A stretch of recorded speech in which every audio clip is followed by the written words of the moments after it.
बाजार में दिवाली सेलिब्रेशन जारी। आज लगा तेजी का सिक्सर, निफ्टी 17,600 के करीब। बैंक निफ्टी ने आज दिखाया कमाल, ऊपरी स्तरों से थोड़ा हल्का लेकिन फिर भी 41,000 के पास।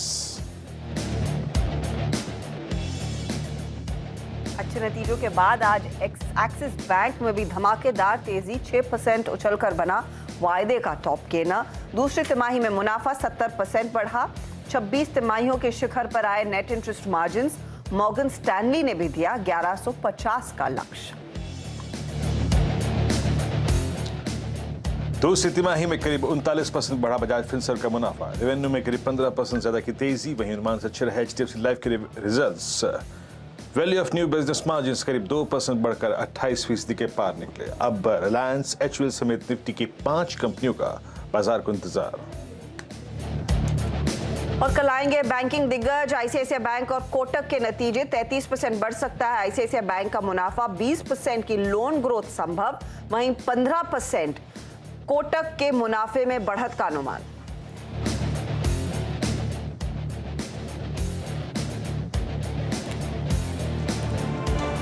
नमस्कार, स्वागत है आप सभी का सीएनबीसी आवाज पर। आप देख रहे हैं कमाई का अड्डा। मैं हूं हर्षदा और वीरू दे रहे मेरा साथ दिल्ली से। आप सभी को दिवाली की, धनतेरस की ढेरों शुभकामनाएं इन एडवांस। ये आखिरी सत्र 2078 के संवत का, और फिर जब हम दिवाली के दिन आपसे मिलेंगे तो नए संवत की शुरुआत होगी। आज हालांकि आतिशबाजी हो रही है निफ्टी बैंक में। निफ्टी बैंक का जोश इतना कि हम 41,000 को छूने में कामयाब रहे। ऊपरी लेवल से थोड़ी बहुत मुनाफा वसूली जरूर देखने को मिली है, लेकिन अभी भी देखिए ट्रेंड बढ़िया तेजी का है। निफ्टी भी अगर आप देखें तो 17,670 तक का हाई इसने छुआ और उसी के आसपास, दरअसल 17,600 के करीब ही इस समय ट्रेड देखने को मिला है। ऊपरी लेवल से हल्की हल्की मुनाफा वसूली आई है, जो ऑन एन एवरेज आप कह सकते हैं ठीक है, क्योंकि हमने बहुत तेजी का ट्रेंड पकड़ा था। स्टॉक्स आपको आगे दिखाएंगे, लेकिन ये तेजी और इसके मायने क्या है, स्पेशली जब हम अगले हफ्ते, एक तो छोटे हफ्ते में उतरेंगे, दूसरा एक्सपायरी वाला हफ्ता होगा और ऑफ कोर्स एक नए संवत की शुरुआत होगी। Veeru, good afternoon. बताइए कैसे पढ़ रहे हैं आप इस डेटा पॉइंट को? जोश तो भरपूर है मार्केट में, लेकिन ऊपरी लेवल्स पर प्रॉफिट बुकिंग। देखिए हर्षदा, गुड आफ्टरनून। और जो अच्छा स्विंग था, कार्यक्रम के अगर आप देखें, इस शुरुआती भाग तक हमें मिल चुका था। आपने आज सुबह हमारी अप्रोच की थी हर्षदा कि बाजार स्ट्रांग है और इंडिसेस को डोमिनेट करेंगे स्टॉक फ्यूचर्स। बट एक सबसे बड़ा रेजिस्टेंस था बैंक निफ्टी का 40,600, जहां पे सबसे बड़े कॉल राइटर्स खड़े थे। उस जोन को पार करते ही साथ बैंक निफ्टी ने पूरी कहानी चेंज कर दी। बट स्टिल मैं कहूँगा हर्षदा कि वो डेटा अभी का भी यही कहता है कि अपने इंडिसेस के प्रॉफिट पोटेंशियल्स को थोड़ा सा अगर आप देखें रेस्ट्रिक्टेड रखिए। आज बैंक निफ्टी ने बड़ा स्विंग दिया, ना कि निफ्टी ने। और इतने बड़े स्विंग के बाद अब यकीन मानिए, क्योंकि ये हफ्ता एक ट्रंकेटेड वीक है, कॉल राइटर्स ने बहुत बड़ा एक ग्रिप ले लिया है। 41,000 पर, 41,100 पर, 41,600 पर कॉल राइटिंग हो रखी है निफ्टी बैंक पे, और नीचे पुट राइटिंग भी हो रखी है। And same is the case Nifty bank. मैं अपने आप को हमेशा थोड़ा सा आज रेस्ट्रिक्टेड कमेंट्स करूंगा।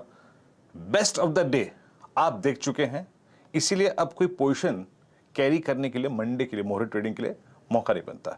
मेरे ख्याल से जो भी ट्रेड लेना होगा टुवर्ड्स क्लोजिंग लेंगे 3.25, 3.20, 3.35, 3.15 के आसपास। अभी के लिए प्रॉफिट्स बुक करके बाहर बैठिए।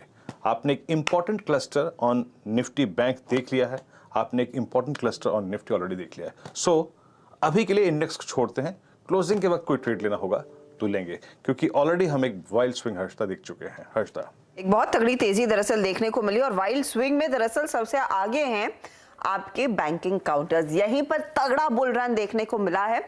और ध्यान दीजिए, एक्सिस बैंक, मुझे याद नहीं कब लास्ट टाइम कब इस स्टॉक ने इतनी तगड़ी तेजी दिखाई थी, और यही बातचीत हो रही थी कि एक्सिस के मैनेजमेंट चेंज के बाद री रेटिंग कब होगी। आज उसका थोड़ी सी एक झलक हमें दिखी है। देखिए स्टॉक करीब 7% भागा है 885 के लेवल्स पर। इनफैक्ट ये कंप्लीटली ब्लू स्काई जोन में ट्रेड करता हुआ हाईएस्ट ऑफ हाईस पर ये काउंटर ट्रेड कर रहा है। इसको देखकर आप देखिए बाकी बैंकों में भी जोश आया। कोटक महिंद्रा बैंक, कल नतीजे आएंगे, 2.5% तक की तेजी इसमें। कैनरा बैंक भी 2.5% तक के गेंस दिखा रहा है। एचयूएल के नतीजों का इंतजार आज है। उससे पहले स्टॉक लगभग 2% की बढ़त पर। आईटीसी का प्रदर्शन बेहद शानदार था, टाटा कंज्यूमर का भी प्रदर्शन अच्छा। अब एचयूएल की कमेंट्री क्या रहेगी, खासतौर से ग्रामीण इलाकों की डिमांड पर, उस पर बाजार ज्यादा इच्छुक होगा रिएक्ट करने के लिए। हालांकि इस तेजी में कुछ ऐसे स्टॉक्स हैं जो थोड़े बहुत बैकफुट पर भी है। उसमें आप देखिएगा बजाज फाइनेंस 3.5% नीचे है, क्योंकि नए लोन्स देने की रफ्तार थोड़ी सी धीमी पड़ी है और वो एक चिंताजनक स्थिति, 3.5% नीचे। लेकिन ऐसा कुछ नहीं है जो हम नहीं जानते, Q2 के अपडेट में आ गया था। बजाज फिनसर्व के नंबर्स आए और उसके बाद ये स्टॉक भी करेक्ट कर रहा है। बर्जर पेंट्स की आज धुलाई हो रही है। एशियन पेंट के नंबर्स को देख याद 5.5% नीचे, और वहां पर एम्फोसिस भी 4.5% के नंबर्स पर की गिरावट पर अपने नतीजों पर रिएक्ट करता हुआ। तो ये फिलहाल वो स्टॉक्स है जहां पर ऊपरी लेवल से हल्की हल्की मुनाफा वसूली जरूर देखने को मिली, और कुछ स्टॉक्स जहां पर ज्यादा मुनाफा वसूली आई है। सीमेंट कंपनियों का हम ब्यौरा ले रहे थे हफ्ते की शुरुआत में। आज देखिए अंबुजा सीमेंट के नतीजे आए। मुनाफा 138 करोड़ पर आया है, अनुमान 219 करोड़ का था। स्टॉक फिसल रहा है, 1.5% नीचे है, तो प्रेशर जरूर देखने को मिला है। 441 करोड़ का मुनाफा घटकर 138 करोड़ पर आया है। कॉन्ट्रैक्शन जरूर देखने को मिला है इस बिजनेस में। हम सब जानते हैं कि ये Q2 इनके लिए थोड़ा कमजोर होता है, मॉनसून के चलते थोड़ी बहुत धीमापन देखने को मिलता है, लेकिन क्लियरली यहाँ पर प्रेशर है और उम्मीद पर खरा उतरा नहीं है ये इनफैक्ट नंबर कंपनी की तरफ से। साथ ही साथ आप गौर करिएगा कंपनी का जो मार्जिन है वो भी 8% रह गया है। स्टैंडअलोन मार्जिन पिछले साल 21% का था, इस बारी 8% का स्टैंडअलोन मार्जिन आया है, तो वो भी एक शॉकर है। तो प्रेशर तो डेफिनेटली बनता हुआ इस समय इन नंबर्स को देखकर। स्टॉक आपके सामने करीब 1.5% नीचे। अब देखते हैं, लास्ट टाइम भी यही हुआ था, एसीसी के नंबर्स के बाद स्टॉक में काफी तगड़ी रिकवरी आती हुई दिखाई दे रही थी। आय अनुमान से ज्यादा है, ये एक अच्छी चीज हुई है कि 3539 करोड़ के आय का अनुमान था, 3670 करोड़ की आय आई है। तो रेवेन्यू बढ़ा है, लेकिन प्रॉफिट और मार्जिन्स पर क्लियरली दबाव बनता हुआ दिखाई दे रहा है। तो 12% का मार्जिन, गलती से मैंने 21% पढ़ दिया था, 12% का मार्जिन 8% पर आया है, तो वहां पर 4% का कॉन्ट्रैक्शन है। ये बात हुई अंबुजा सीमेंट की। लेकिन अब हमारे जानकारों से बातचीत करना शुरू करते हैं। कार्यक्रम में आज हमारा साथ दे रहे हैं फंडामेंटल्स पर अपनी राय लेकर आशीष महेश्वरी। फिर हम बात करेंगे तकनीकी पैनल से, प्रकाश गाबा, राजेश सातपुते, गौरव बिस्सा, समित चौहान हमारे साथ होंगे। अमित सेठ भी कार्यक्रम का हिस्सा है। कैथलिक सीरियन बैंक के मैनेजमेंट से होगी डिटेल में चर्चा। 2:20 के आसपास कंपनी के एमडी और सीईओ प्रलय मंडल हमारे साथ जुड़ेंगे। साथ ही साथ एशियन पेंट के नतीजों पर स्टॉक तो रिएक्ट कर ही रहा है, उनसे भी होंगे रूबरू। अमित सिंगल कंपनी के एमडी और सीईओ शो में शिरकत करेंगे। और फिर ऑफ कोर्स 4 का चौका में हमारे जानकार तैयार रहेंगे अपने ट्रेड्स लेकर। सस्ता ऑप्शन अमित सेठ देंगे, तो एफएनओ का सुपरस्टार समित चौहान, चार्ट का चमत्कार आज गौरव बिस्सा के जिम्मे हैं, और मिड कैप फंडा आशीष महेश्वरी से जानेंगे। डीलिंग रूम में आज इस आखिरी संवत के दिन क्या कुछ चल रहा है उसका भी जायजा लेंगे। लेकिन वीरू, निफ्टी हल्की सी नेगेटिव टेरिटरी में, करीब 5 पॉइंट की गिरावट। मिड कैप्स में ज्यादा प्रेशर आता हुआ 275 पॉइंट फिसल चुका है अब। जी हाँ, आज तक मैं इनफैक्ट कुछ देर पहले यही कहता कि प्लीज बुक योर प्रॉफिट्स। आपने under the leadership of banks बहुत कुछ देख लिया है, बेस्ट देख लिया है, और ऑलरेडी बैंक निफ्टी जो था वो अपनी एक बहुत स्ट्रॉन्ग सप्लाई ट्रैजेक्टरी 17,650 में जंप कर चुका था। डायरेक्टर साहब प्लीज मेरी मॉर्निंग की प्लेट्स लेके आइएगा। 623659 ये वो जोन था जहां पे इस वीकली कॉन्ट्रैक्ट का सबसे बड़ा, मतलब क्या मतलब, 17,600 17,700 सबसे बड़े 2 कॉल राइटर्स यहाँ पे खड़े थे, सबसे बड़े 2 कॉल राइटर्स। बैंक निफ्टी की बात कर रहा हूँ, और 41,000 पे बड़ी कॉल राइटिंग हुई थी। इसलिए मैं कह रहा था कि अपने प्रॉफिट्स को कैश में कन्वर्ट कर लीजिए। अब कोई दोबारा कॉल लेनी होगी तो लेंगे, लेकिन फॉर द टाइमिंग अभी हटिए, खामखा ये 1 घंटे का रिस्क मत लीजिए। और logical targets for the day सारे कंप्लीट हो चुके थे। और एक और चीज़ याद रखिएगा, आज निफ्टी बैंक बहुत चला और निफ्टी नहीं चला उतना शार्प।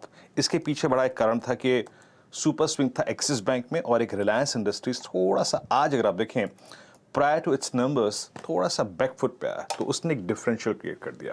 खैर, इस क्लोजिंग को अप्रोच करते हैं, अब ट्रेड्स लेते हैं। याद रखिएगा प्लीज थिन वॉल्यूम्स रखिएगा, क्योंकि टर्बुलेंस आपको बहुत मिलेगी। प्रकाश सर, गुड आफ्टरनून, कार्यक्रम में स्वागत है। प्रकाश सर, कुछ चेस करेंगे क्या आप इस क्लोजिंग में, और आपको क्या इंप्रेस कर रहा है, क्या चीज करना चाहिए इस वक्त? अगर थोड़े कम वॉल्यूम्स के साथ भी कुछ ट्रेड करना हो तो क्या करें? बट अगर थोड़ा ही मुझे एक्चुअली अपर रीजन पे सेलिंग आया है और बाय सिग्नल आते आते थोड़ा वक्त लगेगा, इसलिए जो चुना है मैंने डिफेंसिव बैट वो है HUL। चेस करना है तो HUL करना चाहिए। अब ट्रेड करा है 2649 के लिए, टारगेट होगा 2700। हो सकता है आज हो या मुहूर्त के अर्ली मॉर्निंग सेशन में 5 फर्स्ट 10 मिनट में निकल जाना चाहिए, क्योंकि मैंने देखा है कि मुहूर्त के दिन गैप अप खुलता है, इसलिए आज शाम को ले जाइए, मुहूर्त में दे दीजिए तो प्रॉफिट मिलता है। और सेफ बैट है HUL। स्टॉप कितना होगा आज इंट्राडे के लिए? आई थिंक स्टॉप होगा इंट्राडे के लिए करीब 2640 का, ज्यादा नहीं। अब ट्रेड कर रहा है 2648, 8 रुपए का स्टॉप है, ज्यादा नहीं। उतना तो रिस्क लेना चाहिए HUL में। 2700 के टारगेट के लिए एक मौका HUL में दिख रहा है, नतीजों से पहले स्टॉक में जोश। अच्छा गावा साहब, हर रोज 2:15 पर आपका फोन बजता है, क्या आपने हर 15 मिनट में पानी पीने का अलार्म लगाया हुआ है? नहीं, पानी पीने का नहीं, मैं हर 15 मिनट का चार्ट देखता हूँ। अच्छा, मेरे को हर रोज पूछने का मन होता है और वो मिस हो जाता है, तो मुझे लगा आज पूछ लिया जाए कि ये जो अलार्म आता तो फिर 2:30 बजे फिर से बजेगा। बिल्कुल, क्योंकि हर 15 मिनट में एक बार देखता हूँ। एक चार्टिस्ट को देखना चाहिए हायर टाइम फ्रेम बार। अगर मैं रोज 5 मिनट का टाइम देखता हूँ तो 15 मिनट का भी हर 15 मिनट में देखना चाहिए। भूल जाता हूँ, बिजी हो गए, इसलिए अलार्म लगाया हुआ है और कुछ नहीं। अच्छा वो आपने पूछा, अब पानी भी पीऊंगा लेकिन चार्ट देखना चाहिए हायर टाइम फ्रेम। तो बेसिकली आप निफ्टी बैंक का चार्ट देखते हैं? बिल्कुल, 5 मिनट्स 15 मिनट्स, देन अगेन फिर 1 आवर का चार्ट भी देखना पड़ता है। ये तो बड़े पते की बात गावा साहब ने बताई। अगर आप चार्टिस्ट बनना चाहते हैं तो ये टिप आप नोट कर लीजिए और इसको अप्लाई करना शुरू करें कि हर 5 मिनट और हर 15 मिनट में एक बार निफ्टी बैंक का चार्ट पढ़ लिया जाए। तो अगले 15 मिनट में कुछ बदलता है तो देखिए गावा साहब फिर वहां से बता देते हैं कि इस समय ये अच्छा लग रहा है। तो ये सिर्फ इंडेक्स के लिए फॉलो करते हैं या फिर कुछ स्पेसिफिक स्टॉक्स के लिए भी गावा साहब? नहीं, इंडेक्स निफ्टी और बैंक निफ्टी पर दोनों ही फॉलो करता हूँ, तो उसका डेफिनेटली इफेक्ट तो स्टॉक्स पर होता ही है। स्टॉक्स का थोड़ा टाइम फ्रेम थोड़ा ज्यादा है क्योंकि हमको मूव थोड़ा बड़ा चाहिए। जैसे इसके लिए कि मैं HUL की बात करता हूँ तो आज और कल के लिए मूव होता है, उसका टाइम फ्रेम थोड़ा बड़ा है। डेली भी होता है, वीकली भी होता है, इंटरडे भी होता है। चलिए, तो ये देखिए गावा साहब ने आपको एक बढ़िया टिप दे दी, हर 15 मिनट में इंडेक्स का हाल परख लीजिएगा, इफ नॉट 5 मिनट्स। चलिए दूसरे जानकारों से पूछते हैं, उन्होंने भी परखा होगा, तो वो क्या पढ़ रहे हैं। गौरव बिस्सा, आफ्टरनून, बताइए अप्रोच आपकी इस समय मार्केट में और कोई खास स्टॉक है तेजी या मंदी वाला? Good afternoon. देखिए थोड़ी सी प्रॉफिट बुकिंग यहाँ पे एक बार आपको दिखने मिल सकती है। जैसे हम अभी चर्चा कर रहे थे आप शुरुआत में कि आज का जो मेजर स्विंग आया है बैंक निफ्टी में स्पेशली, वहाँ पे एक्सिस का काफ़ी अच्छा योगदान हुआ है। तो यहाँ पे अभी अगर मैं बैंक निफ्टी फ्यूचर्स की बात करूँ तो 40,650 ये जो है कि इमीडिएट प्रीवियस स्विंग हाई का जो सपोर्ट था वो है। लेकिन अगर आप इसके स्पॉट लेवल्स पे भी बैंक निफ्टी का देखेंगे तो एक राइजिंग चैनल के हर्डल से ही घूमा है। तो जब तक इसकी क्लोजिंग आवली क्लोजिंग 41,050 के ऊपर नहीं होती है, मैं फिलहाल फ्रेश बाइंग के लिए नहीं रखूँगा। यहाँ पे प्रॉफिट बुकिंग करनी चाहिए। मुझे लग रहा है कि थोड़ा प्रेशर और आपको बैंक निफ्टी में देखने मिल सकता है। प्राइमली आज ना देखने मिले लेकिन 1-2 दिन में आपको शायद देखने मिल सकता है। तो मेरे हिसाब से यहाँ पे प्रॉफिट बुकिंग ही रहेगा। और रही बात स्टॉक्स की, तो थोड़ा वल्नरेबल मुझे अगर इंडेक्स लग रहा है तो मैं स्टॉक्स भी ऐसे देखूँगा जहाँ पर थोड़ी वल्नरेबिलिटी है। तो IEX जो मैंने पहले भी आपके चैनल के माध्यम से शॉर्ट कहा था, ये अभी भी वीक लग रहा है। मल्टीपल ब्रेकडाउन इसमें देखने मिले हैं। प्रीवियस ब्रेकडाउन को रिटेस्ट करके फिर नीचे आया है, फ्रेश ब्रेकडाउन हमको देखने मिल रहा है। कुछ एक देर में स्टॉक देखिए तो वापस गिरना शुरू हो चुका है। तो यहाँ पे आप बेच सकते हैं। 135 के आसपास चल रहा है और इसका जो स्टॉप लॉस होगा वो होगा 138-138.5 का। नीचे में स्टॉक जो है 128-129 के लेवल्स आपको दिखा सकता है। तो शॉर्ट में हमें जो देखना है IEX जो है वो वीक लग रहा है मुझे। शॉर्ट के लिए अगर आप देखें IEX आपको एक बहुत पर्याप्त कैंडिडेट लग रहा है। आपकी स्क्रीन पे 134.70 पे आके ट्रेड करता हुआ। मीनवाइल कुछ काउंटर्स जो कि अच्छा कर रहे हैं, आई थिंक मैं मार्क करूंगा उनको। I will take time. मैं उससे पहले काम करता हूँ, राजेश जी का कॉल लेता हूँ। राजेश जी नमस्कार, कार्यक्रम में स्वागत है। आपका कन्विक्शन कॉल क्या होगा इस वक्त का sir? Good afternoon Virendra ji, good afternoon everyone. देखिए बैंकिंग स्टॉक्स पे है तो वेरी फ्रैंक विद यू, क्योंकि अगला हफ्ता थोड़ा ट्रंकेटेड है, वोलेटिलिटी यहाँ पे थोड़ी प्रॉफिट बुकिंग आप कह सकते हैं माउंट हो रही है। तो अगर मुझे एक कॉल लेके जाना या एक कॉल पे काम करना है that will B ICICI bank. बहुत क्लियर रीजन है यहाँ पे, सॉरी ये दिवाली के जो पटाखे शुरू हो गए ना उसकी वजह से सब तकलीफ हो रही है। ICICI बैंक पे ही नजर है, 900 के ऊपर ये ट्रेड होना शुरू हुआ है। यहाँ पे मुझे लगता है यहाँ पे शॉर्ट स्क्वीज होगा और शॉर्ट स्क्वीज का इमीडिएट बेसिस पे अगर आप देखें 925 का इसका टारगेट है, 920 से 925। तो it's a buy in ICICI bank. 907 चल रहा है। Keep your stop loss below 900 on a little safer side आपको स्टॉप लॉस रखना है 895 का। सो 895 के स्टॉप लॉस के साथ आईसीआईसीआई बैंक को बाय करें, टारगेट 920 925। अच्छा राजेश जी, एक स्टॉक पूछूं आपसे, आई मीन जस्ट ए बोलिए। Speculative call. मैं क्योंकि बात नहीं कर सकता, लेकिन इस स्टॉक पे एक राय रखिएगा। जरा एक बार नवीन फ्लोरिन को देखिए 4472 पे कुछ देर पहले बाजार में झटका आया, लेकिन आई थिंक ये 20 day Yeah. Exponential moving average को बाइसेक्ट करने का पूरा दमखम रख रहा था। हल्का सा कोलैप्स हुआ, बट जी। एक बार इस स्टॉक को देखिएगा 4468। मेरे स्क्रीन पर जो ओआई एडिशंस की शीट में वो काफी वाइब्रेंट ओआई एडिशंस हुआ है, उसमें ये Yeah. भी है। ये कल इसको एक कैंडल रिवर्सल था और आज उसको कंटिन्यू करा। कोई स्पेकुलेटिव कॉल या फिर फ्यूचर्स, आपकी राय इसको चेस करने के लिए? देखिए वीरेंद्र जी, आपने बिल्कुल सही पकड़ा है। नवीन फ्लोराइन अगर आप देखें तो यहाँ पे कल क्या हुआ है, कल यहाँ पे जिस तरह से कैंडलस्टिक फॉर्मेशन है, फर्स्ट यहाँ पे बुलिश एनगल्फिंग कैंडलस्टिक फॉर्मेशन है, तो ये तो क्लियर हो गया कि जो फॉल है वो नीचे अरेस्ट हो गया है। सेकंड ये हुआ कि आज यहाँ पे ओपन इंटरेस्ट डाउन है, which is down by 12.5%, price is up. That simply means कि यहाँ पे शॉर्ट जो है, आप कह रहे हैं कि शॉर्ट कवरिंग हो रही है। इसका रेजिस्टेंस है 4500 के आसपास, 4500 4520 के आसपास। अगर ये लेवल निकले तो मुझे लगता है वीरेंद्र जी 4700 का टारगेट अनफोल्ड करेगा। तो ये रेजिस्टेंस है कि जो आपको वॉच करना है। बाकी तो स्ट्रक्चर पॉजिटिव है, तो अगर आपकी पोजीशन है तो मेरे हिसाब से बने रहने में कोई दिक्कत नहीं है। जो फ्रेश स्टॉप लॉस होगा वो रहेगा 4380। 4380 के यहाँ पर स्टॉप लॉस के साथ दरअसल ये ट्रेड नहीं, टारगेट रहा ना, ये तो शॉर्ट साइड का क्या ट्रेड था? Sorry, I didn't pay attention. Shada ji sorry, बोल। मैं भी डिस्ट्रैक्ट हो सकती हूँ दिवाली के चलते। नहीं, कल मुझे याद है, कल इन सारे स्टॉक्स की धुलाई हो रही थी। आप कह रहे ये स्टॉप लॉस लगाकर तेजी की तरफ ट्रेड बैठाना है, करेक्ट? 4380 का स्टॉप लॉस रखे, पोजीशन मेंटेन करे, और जैसे ही 4500 4520 का लेवल निकले स्टॉप लॉस को you can trail it. Your next target should be at least 4650 से 4700, बड़े टारगेट आप हो जाएंगे। ओके, ये फिलहाल तेजी की तरफ ट्रेड, तो सही सुना था मैंने, 4380 स्टॉप लॉस ही था। अमित सेठ, आफ्टरनून, बताइए आपका ट्रेड इस घंटे? Good afternoon Harshita ma'am, good afternoon Virendra ji, good afternoon everyone. Harshita ma'am, मेरे को डॉक्टर लाल पैथलर में अच्छा मोमेंटम लग रहा है। This is the fourth time कि डॉक्टर लाल अपने 200 डेमा को कट करने की कोशिश कर रहा है। Momentum is quite strong. इसके आरएसआई और मैकडी इंडिकेटर्स काफी वेल प्लेस्ड हैं। 2561 का इसका प्राइस है। बाय की सलाह है, टारगेट रहेंगे 2620 के और स्टॉप लॉस रहेगा 2535 का। 2600 के टारगेट के लिए मौका यहाँ पर तेजी की पोजीशन लेने का। डॉक्टर लाल, विजया डायग्नोस्टिक्स से सब आजकल अच्छी खासी तेजी दिखा रहे हैं। आशीष महेश्वरी भी हमारे साथ जुड़ गए हैं। गुड आफ्टरनून आशीष, बताइए कोई खास शॉपिंग की तैयारी आज के लिए? जी, वैसे एक तो इशू है कि आज जो आप खरीदेंगे शायद वो 24 तारीख को आप बेच नहीं पाएंगे, तो वो थोड़ा सा जो भी निवेशक बाय करें तो अपने ब्रोकर से कंसल्ट करें, फिर उसके बाद में ही थोड़ा सा कैश में BTST करना चाहिए। बट मेरी नज़र रहेगी जो मेरी शॉपिंग लिस्ट में है, और बहुत सारे ब्रोकरेजेस ने अभी उसको अपना फेवरेट पिक बनाया है। मेरा पिक भी वही है, IDFC फर्स्ट।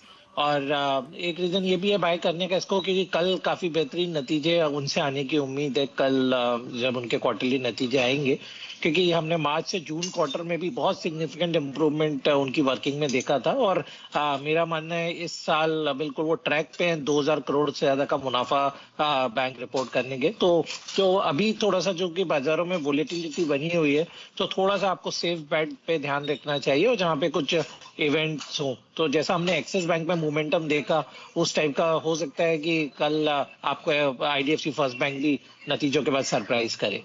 तो इतने बड़े सरप्राइज की तैयारी एक्सिस बैंक ने तो छप्पड़ पार के रिटर्न दिया है, और IDFC से भी यही उम्मीद दरअसल अब आशीष महेश्वरी की है, तेजी का ट्रेड यहाँ पर पकड़ने की सलाह। अच्छा, क्योंकि हम बैंकों की बात कर रहे हैं तो एक बार कैथलिक सीरियन बैंक, एक तो निफ्टी बैंक स्क्रीन पर लेकर आइएगा प्लीज, और फिर हम डिटेल में बात करेंगे CSB बैंक की, जिसके नतीजे आए हैं।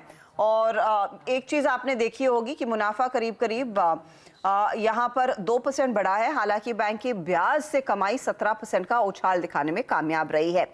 एसेट क्वालिटी में भी सुधार देखने को मिला है। अब इन नतीजों पर हम डिटेल में बात करेंगे कंपनी के MD और CEO प्रलय मंडल से। प्रलय जी, स्वागत है, बधाई हो इन नतीजों के लिए, and happy Diwali sir in advance. हमें अगर एक breakup, thank you very much sir. एक अगर ब्रेकअप सर दे सके, कॉर्पोरेट बुक की स्थिति क्या है, स्पेशली आपका बैंक जाना जाता है गोल्ड लोन्स के लिए, वहां पर कितना पिकअप देखने को मिला है? We had a very good quarter on the gold loan. We grew almost by 47%. Today, our gold loan portfolio in the mix is around 43%. So we had an excellent quarter on the gold loan side. On the corporate side, we had a reasonable quarter. I think from a quality of the portfolio perspective, things are just getting better. We had another quarter with a negative credit cost. Slippages were stable. And overall, I think it was an overall good quarter because on a YOY basis, year-on-year basis, we had a 30% growth in profit. So which is not too bad. And the bank has shown 2 consecutive quarters that we are growing faster than the system. So this quarter we have grown by 24.1%, which is probably higher than the system because still we don't know the inter-systemic growth. And last quarter also grew faster than the system. So I think we have reversed the trend and we are now hopefully will be consistently growing faster than the system right now. So you're hopeful of this that you'll maintain the consistency. Margins की स्थिति क्या है प्रलय जी, अगर उसका एक अंदाजा दे सके, क्योंकि सभी बैंकों से जो हम बात कर रहे हैं सबके लिए क्वार्टर बेहतर मार्जिन्स वाला रहा है.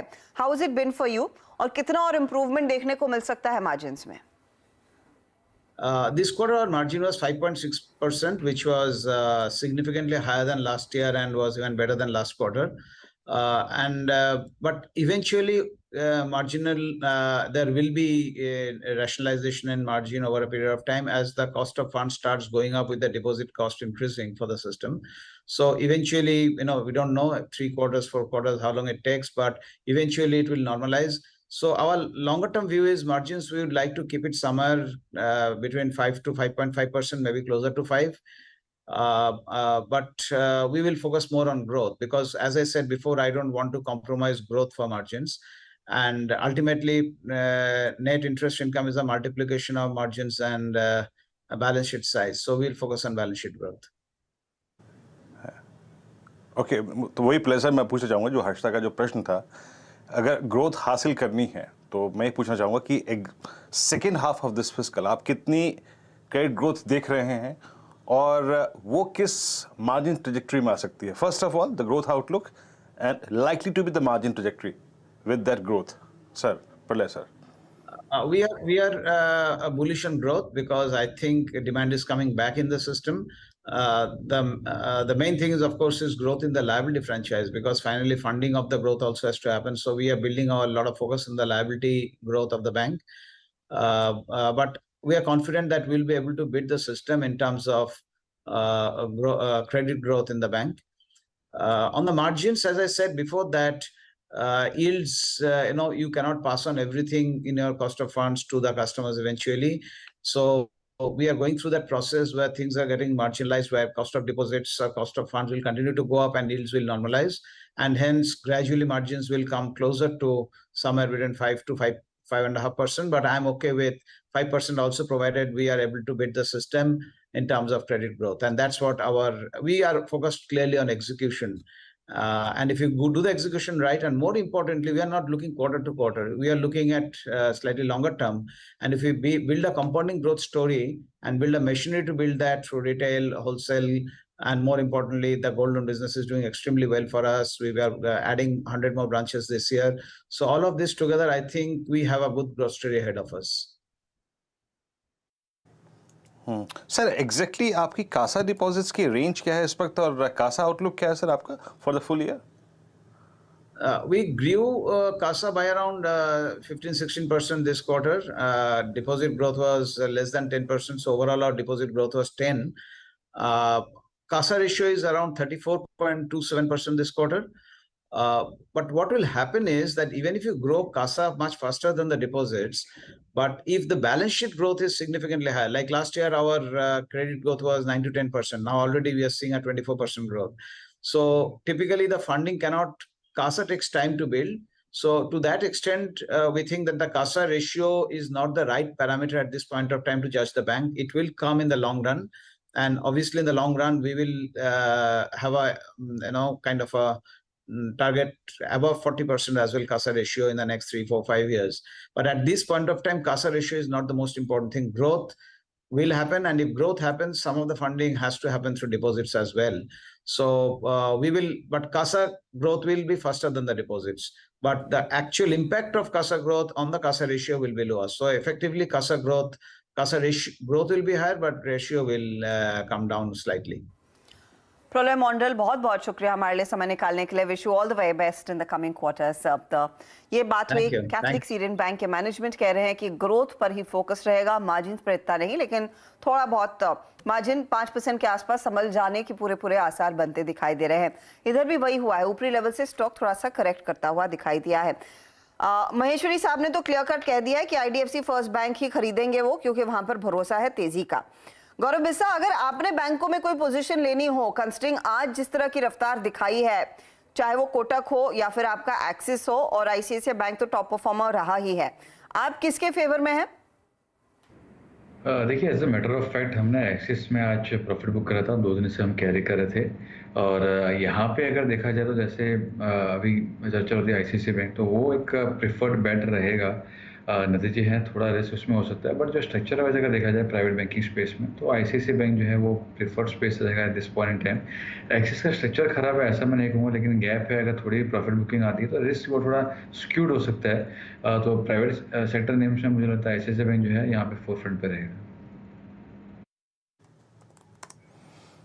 आईसीआईसीआई बैंक 904.25 की ट्रैजेक्टरी में. और कोई 1-2 स्टॉक्स को देख लेते हैं जो कि देखिए आज ठीक ठाक अंदाजे बंद हो रहे हैं, जहां पे टर्बुलेंस नहीं है. इंडिसेस के साथ सुबह सुबह बहुत वाइल्ड नहीं हुए, या फिर इंडिसेस के साथ एकदम से नीचे नहीं आए. एक तो पॉलीकैब, इसकी कैंडल बहुत ठीक ठाक है, कोई दिक्कत की बात नहीं है. एक ये हो गया. उसके बाद अगर आप कोटक महिंद्रा बैंक को देखें, जिसके नंबर्स आने हैं, ऊपर से थोड़ा सा नीचे आया, लेकिन स्टिल एक शानदार ट्रैजेक्टरी में है. मैं ओआई के लिहाज से बता रहा हूँ आपको. पहला हो गया एक पॉलीकैब, देन कोटक महिंद्रा बैंक. तीसरे पायदान पे रखूँगा एक स्टॉक को, और वो है डॉक्टर लाल पैथलैब. जनाब, सुबह मेरे ख्याल से 9:15 से लेकर 9:25 के बीच में ये और मेट्रोपोलिस दोनों ने मूव करना शुरू कर दिया था, और देखिए अब कितना अच्छा मूव. एक बार जरा प्लीज़ राजेश जी, 2549. अब ये पूरी की पूरी सीरीज में अब तक मूव देखे अच्छा आया है, और आज इसने 200 day exponential moving average doctor Lal path ने पार कर दिया है. इसकी नई जोन क्या लगती है आपको? क्या ये वो जो सितंबर क्लोजिंग के आसपास जो 27 का स्विंग दिया था, उसको मैच कर सकता है क्या? आपका व्यू इस स्टॉक पे इस वक्त, और दोनों में से बेटर कौन सा लग रहा है इन terms of risk reward ratio, metropolis या फिर डॉक्टर लाल पैथलैब? वीरेंद्र, देखिए, अगर आप डॉक्टर लाल पैथ की बात करें या मेट्रोपोलिस की बात करें, तो मेरे हिसाब से फिलहाल जो लाइमलाइट में है या यहाँ पे मोमेंटम है, वो है लाल पैथ. आपने बिल्कुल सही कहा, 2520 का इसका 200 डेज का एक रेजिस्टेंस था जो इसने सरपास किया है. और सबसे बड़ी बात है, यहाँ पे ओपन इंटरेस्ट जो है वो घट रहा है, तो यहाँ पे शॉर्ट जो है वो कवर हो रहे हैं. तो मेरे हिसाब से अगर पोजीशन बनानी है तो आपको एक स्टॉप लॉस लगाना पड़ेगा, क्योंकि काउंटर बहुत लाइट है, घूमता बहुत जल्दी है. तो आपको एक स्टॉप लॉस लगाना पड़ेगा 2490 का, यानी आज के दिन का लो का. और आप इसमें कंटिन्यूएशन जो है उसका एक पहला जो पड़ाव आता है वो है 2640 के आसपास. अगर वो भी निकल जाए, यानी वो सरपास होता है, तो फिर आपने बिल्कुल सही कहा, ये जो 2740 2750 का जो रिसेंट हाई था, तो वहां तक तो जा सकता है. जनरली ये counter V shape rally, V shape fall counter है. तो अगर 2 में से एक चुनना है तो लाल पैथ लैब को का मोमेंटम है वो ज्यादा अच्छा मिलता है as a trader. Lal path labs पर ये दूसरा कॉल, जहां पर पहले अमित सेठ ने भी 2620 का टारगेट दिया था, तेजी की पोजीशन यहां पर रखने की सलाह. समित चौहान भी हमारे साथ जुड़ गए. समित, आफ्टरनून, बताइए आपका ट्रेड. देखिए, वैसे तो आज stock specific trades find out करना थोड़ा डिफिकल्ट है, बट फिर भी हमें आईआरसीटीसी की जो एक वीकली क्लोजिंग हो रही है 730-35 के ऊपर, वो काफी अच्छा लग रहा है. ओवरऑल ये स्टॉक काफी महीनों से ऑफ रहा है, बट लास्ट कुछ दिनों की इसकी प्राइस एक्शन थोड़ी एनकरेजिंग है. और जैसे ये वीकली इसके आज क्लोज हो रहा है, वो थोड़ा अर्ली साइंस ऑफ रिवाइवल है. डेली चार्ट पे भी 200 डे एवरेज के ऊपर ये स्टॉक सस्टेन कर रहा है, तो ये कहीं ना कहीं एक पॉजिटिव मोमेंटम आने वाले सीरीज में हम एक्सपेक्ट कर सकते हैं. इसमें 718 के स्टॉप लॉस से ये बाय करना है, क्योंकि थोड़ा हाई बीटा काउंटर है. टारगेट लगभग 775 780 के टारगेट्स रहेंगे. ओके, तो ये फिलहाल आपके लिए 775 के टारगेट के लिए एक मौका IRCTC में। अच्छा, मैं ओवर द वीकेंड जो हम शो प्लान करते हैं उसमें इक्सिगो के मैनेजमेंट से बात कर रही थी और वो साफ तौर से कह रहे थे वीरू कि अगर आपको बाय चांस लास्ट मिनट कहीं पर जाना है तो ट्रेन में चढ़ने का मौका तो बिल्कुल मिलेगा नहीं, और अगर जाना है तो फ्लाइट के सहारे रहना पड़ेगा और वहां पर भी आपको शायद कुछ फेयर्स पर 3 गुना 4 गुना फेयर देने पड़ेंगे। तो ये फिलहाल आलम है। अब होपफुली वो IRCTC जैसी कंपनियों के नंबर्स में आगे रिफ्लेक्ट करे, क्योंकि स्टॉक अब हम देख रहे हैं साइडवेज है। पिछले 2 हफ्तों में काफी तगड़ी तेजी की बात दूसरे जानकार भी कर रहे थे। लगे हाथ एक बार इंटरग्लोब और स्पाइस जेट भी दिखा देते हैं आपको। वहां पर क्या इस तरह के जो तेजी देखने को मिल रही है फेयर प्राइसेस में कुछ रिफ्लेक्शन है या नहीं? फिलहाल तो नहीं। इंटरग्लोब 0.5% नीचे, स्पाइस जेट का स्टॉक ये भी फ्लैटिश ही ट्रेड कर रहा है। आशीष महेश्वरी, स्टॉक्स तो चल नहीं रहे हैं, लेकिन अगर आपने कोई भी बुकिंग पोर्टल खोला होगा तो आपने भी एहसास दिया होगा किस तरह से आसमान छू रहे हैं। दिल्ली कैलकाटा कोई मुझे बोल रहा था वन वे 30,000 या रिटर्न 30,000 की टिकट हो रही थी, विच इज जस्ट अस्टाउंडिंग। इस तरह के प्राइसेस बहुत टाइम से हमने देखे नहीं हैं। ये क्या रिफ्लेक्ट कर पाएगा क्या नंबर्स में? इनफैक्ट इतना दूर वाला जर्नी नहीं देख के सिर्फ 1.5 घंटे वाला जर्नी थी, मुंबई भोपाल भी देखते हैं तो करीब 22,000 रुपए का टिकट हाय राम जो मैं देखता हूँ। तो बट ये कि दिवाली का सीजन है और ये वाले जो फेयर हैं ये कुछ कुछ टिकटों पे ही है, तो ऐसा नहीं कह सकते कि पूरा जो फ्लाइट जा रहा है 200 सीटर उसका फेयर उन्हें 22,000 रुपए मिल रहा है, क्योंकि अब ये सिर्फ जो लास्ट मोमेंट के ट्रैवलर थे उनको ये प्राइस पे करना पड़ता है जनरली। तो मुझे नहीं लगता कि कंपनीज की बॉटम लाइन पे बहुत सिग्निफिकेंट कोई इम्पैक्ट होगा, क्योंकि अब आप दिवाली के जस्ट बाद के फेयर देखिए तो नॉमिनल वापस हो गए। तो ये वन ऑफ इवेंट हर साल रहता है, तो इस साल भी है और इसके चलते हुए एविएशन स्टॉक पे बाय नहीं करने की अभी मेरी सलाह है। भोपाल का जिक्र किया इसीलिए आशीष दिवाली के दिन यहीं पर है, वो छुट्टी प्लान नहीं कर पाए इतनी भयानक टिकट की प्राइसेस देखकर। लेकिन हाँ, एक और चीज हुई है कि कंपनियां अपनी कैपेसिटीज को पूरा ऑन ग्राउंड उतार नहीं पाई हैं, तो उससे भी ये थोड़ा बहुत बिजनेस लूज आउट करी, वरना भरपूर डिमांड इस समय मार्केट में है। चलिए, और क्या एक्शन हो रहा है इस मार्केट में? अगर आप इंडेक्स का हाल देखेंगे तो ये थोड़ा सा नरम है। अब 22 पॉइंट नीचे निफ्टी, मिड कैप तो 229 पॉइंट की गिरावट पर, और निफ्टी बैंक है जो होल्ड कर रहा है पॉजिटिव जोन में, लेकिन ये भी दिन की ऊंचाई से अब सिर्फ 600 पॉइंट की बढ़त दिखा रहा है। यतिन हमारे साथ जुड़ गए हैं जो आपको बताएंगे कि मार्केट में और क्या चल रहा है। दिवाली की तैयारी तो भरपूर है, और बताइए यतिन। तो ऑब्वियसली हर्षदा फेस्टिविटी का मूड है, लेकिन जो स्टॉक के बारे में हम बात करने जा रहे हैं वो है ABB, और यहाँ बहुत कुछ चल रहा है। देखिए, हम हमेशा MNC काउंटर्स में एक चीज़ वंडर करते हैं कि वैल्यूएशन काफ़ी महंगे हैं। इनफैक्ट अगर आप ब्रोकरेजेस का अनुमान देखें तो ABB का शेयर लगभग 60 टाइम यानी 60 टाइम्स FY24 अर्निंग्स ट्रेड कर रहा है। तो ये जो P रेशियो है बहुत ज़्यादा है शेयर का, लेकिन फिर भी यहाँ काफ़ी सारे ट्रिगर्स आपको दिखाई देंगे। सबसे पहले ये जो स्टॉक है ABB, ये जो निफ्टी 100 इंडेक्स है इसका टॉप 10 गेनर है दिवाली टू दिवाली पीरियड में। लगभग 55% का रिटर्न इसने पिछली दिवाली से इस दिवाली तक आपको ला के दिखाया है, सबसे पहली बात। दूसरा, येस्टरडे पोस्ट मार्केट आज ABB इंटरनेशनल ने अपने यहाँ अपने क्वार्टरली अर्निंग्स अपडेट दी, और अर्निंग अपडेट में अगर आप देखें तो जो ऑर्डर इनफ्लो है इंडिया मार्केट का वो स्पेसिफिकली अगर आप देखें तो लगभग 55% यहाँ बढ़ता हुआ दिखाई दिया है। ऑब्वियसली अगर आप एडजस्टेड बेसिस पे देखें तो 44% यहाँ R&D के बाद उसको निकाल दें तो लगभग 40-44% की आपको ग्रोथ दिखेगी ऑर्डर इनफ्लो में। इसके अलावा ये जो मेजर ट्रिगर है ABB के लिए वो है MSCI का इंडिया इंक्लूजन। अगर हम ABB की बात करें तो क्योंकि शेयर में इतना ज़बरदस्त रनअप हो गया है और एलिजिबिलिटी मीट कर चुका है, एडलवाइज रिसर्च के हिसाब से ABB जो इंक्लूजन कैंडिडेट है इसमें आप लगभग 1000 से 1050 करोड़ के आसपास का बाइंग इनफ्लो नवंबर रिव्यू में देख सकेंगे MSCI की। 11 नवंबर को वो डेट है जहां MSCI अपने इंडस्ट्रीज के बारे में जो बदलाव होने वाले हैं उसके बारे में जो है डिस्क्लोजर करेगा, और काफ़ी हाई चांस है कि ABB इस टाइम जो है वो MSCI इंडेक्स का पार्ट बन जाए। इसके अलावा कंपनी जो कैपिटल गुड प्रोडक्ट्स बनाती है उसमें कमोडिटीज़ का काफ़ी उपयोग है। तो जो कॉपर और एल्यूमिनियम के दामों में हमने गिरावट देखी है वो शायद कंपनी का मार्जिन बूस्ट करते हुए आपको दिखाई देंगे। तो MSCI के अलावा एक अर्निंग्स और ऑर्डर इनफ्लो के अपटिक का भी ट्रिगर है। ऑब्वियसली वैल्यूएशन के लिहाज से शेयर महंगा दिखेगा, लेकिन एक्टिविटी के हिसाब से शायद आपको जो पिछले साल कंपनी ने 50-55% का रिटर्न कमा के दिया दिवाली टू दिवाली, तो शायद इसी प्रकार का एक्शन आप नवंबर के महीने में भी एक्सपेक्ट कर सकते हैं, क्योंकि MSCI का जो इंक्लूजन है यहाँ एक बड़ा ट्रिगर बना हुआ है। तो MSCI का इंक्लूजन एक बड़ा ट्रिगर बना हुआ है। और वैसे भी आपने गौर किया होगा कि दिग्गज कैपिटल गुड काउंटर्स ने इस हफ्ते तो काफी तगड़ी तेजी दिखाई थी। मुझे याद है L&T की हम बात कर रहे थे कुछ दिन पहले। आज हालांकि ऊपरी लेवल से वो स्टॉक थोड़ा सा करेक्ट कर रहा है, लेकिन चार्ट चेक आपका सामने रखते हैं ABB का। इस पर गाबा साहब आपकी राय क्या रहेगी? थोड़ा सा हल्का हो रहा है इस सातपुते साहब, आपकी राय क्या रहेगी ABB पर? ऊपरी लेवल से हल्कापन जो आ रहा है, क्या मौका है फिर से एंटर करने का? हर्षद देखिए, अगर आप ओवरऑल इसका स्ट्रक्चर देखें तो बहुत पॉजिटिव है, लेकिन हालांकि अगर आप थोड़ा शॉर्ट टर्म मूव देखें तो शॉर्ट टर्म में थोड़ी प्रॉफिट बुकिंग आ सकती है।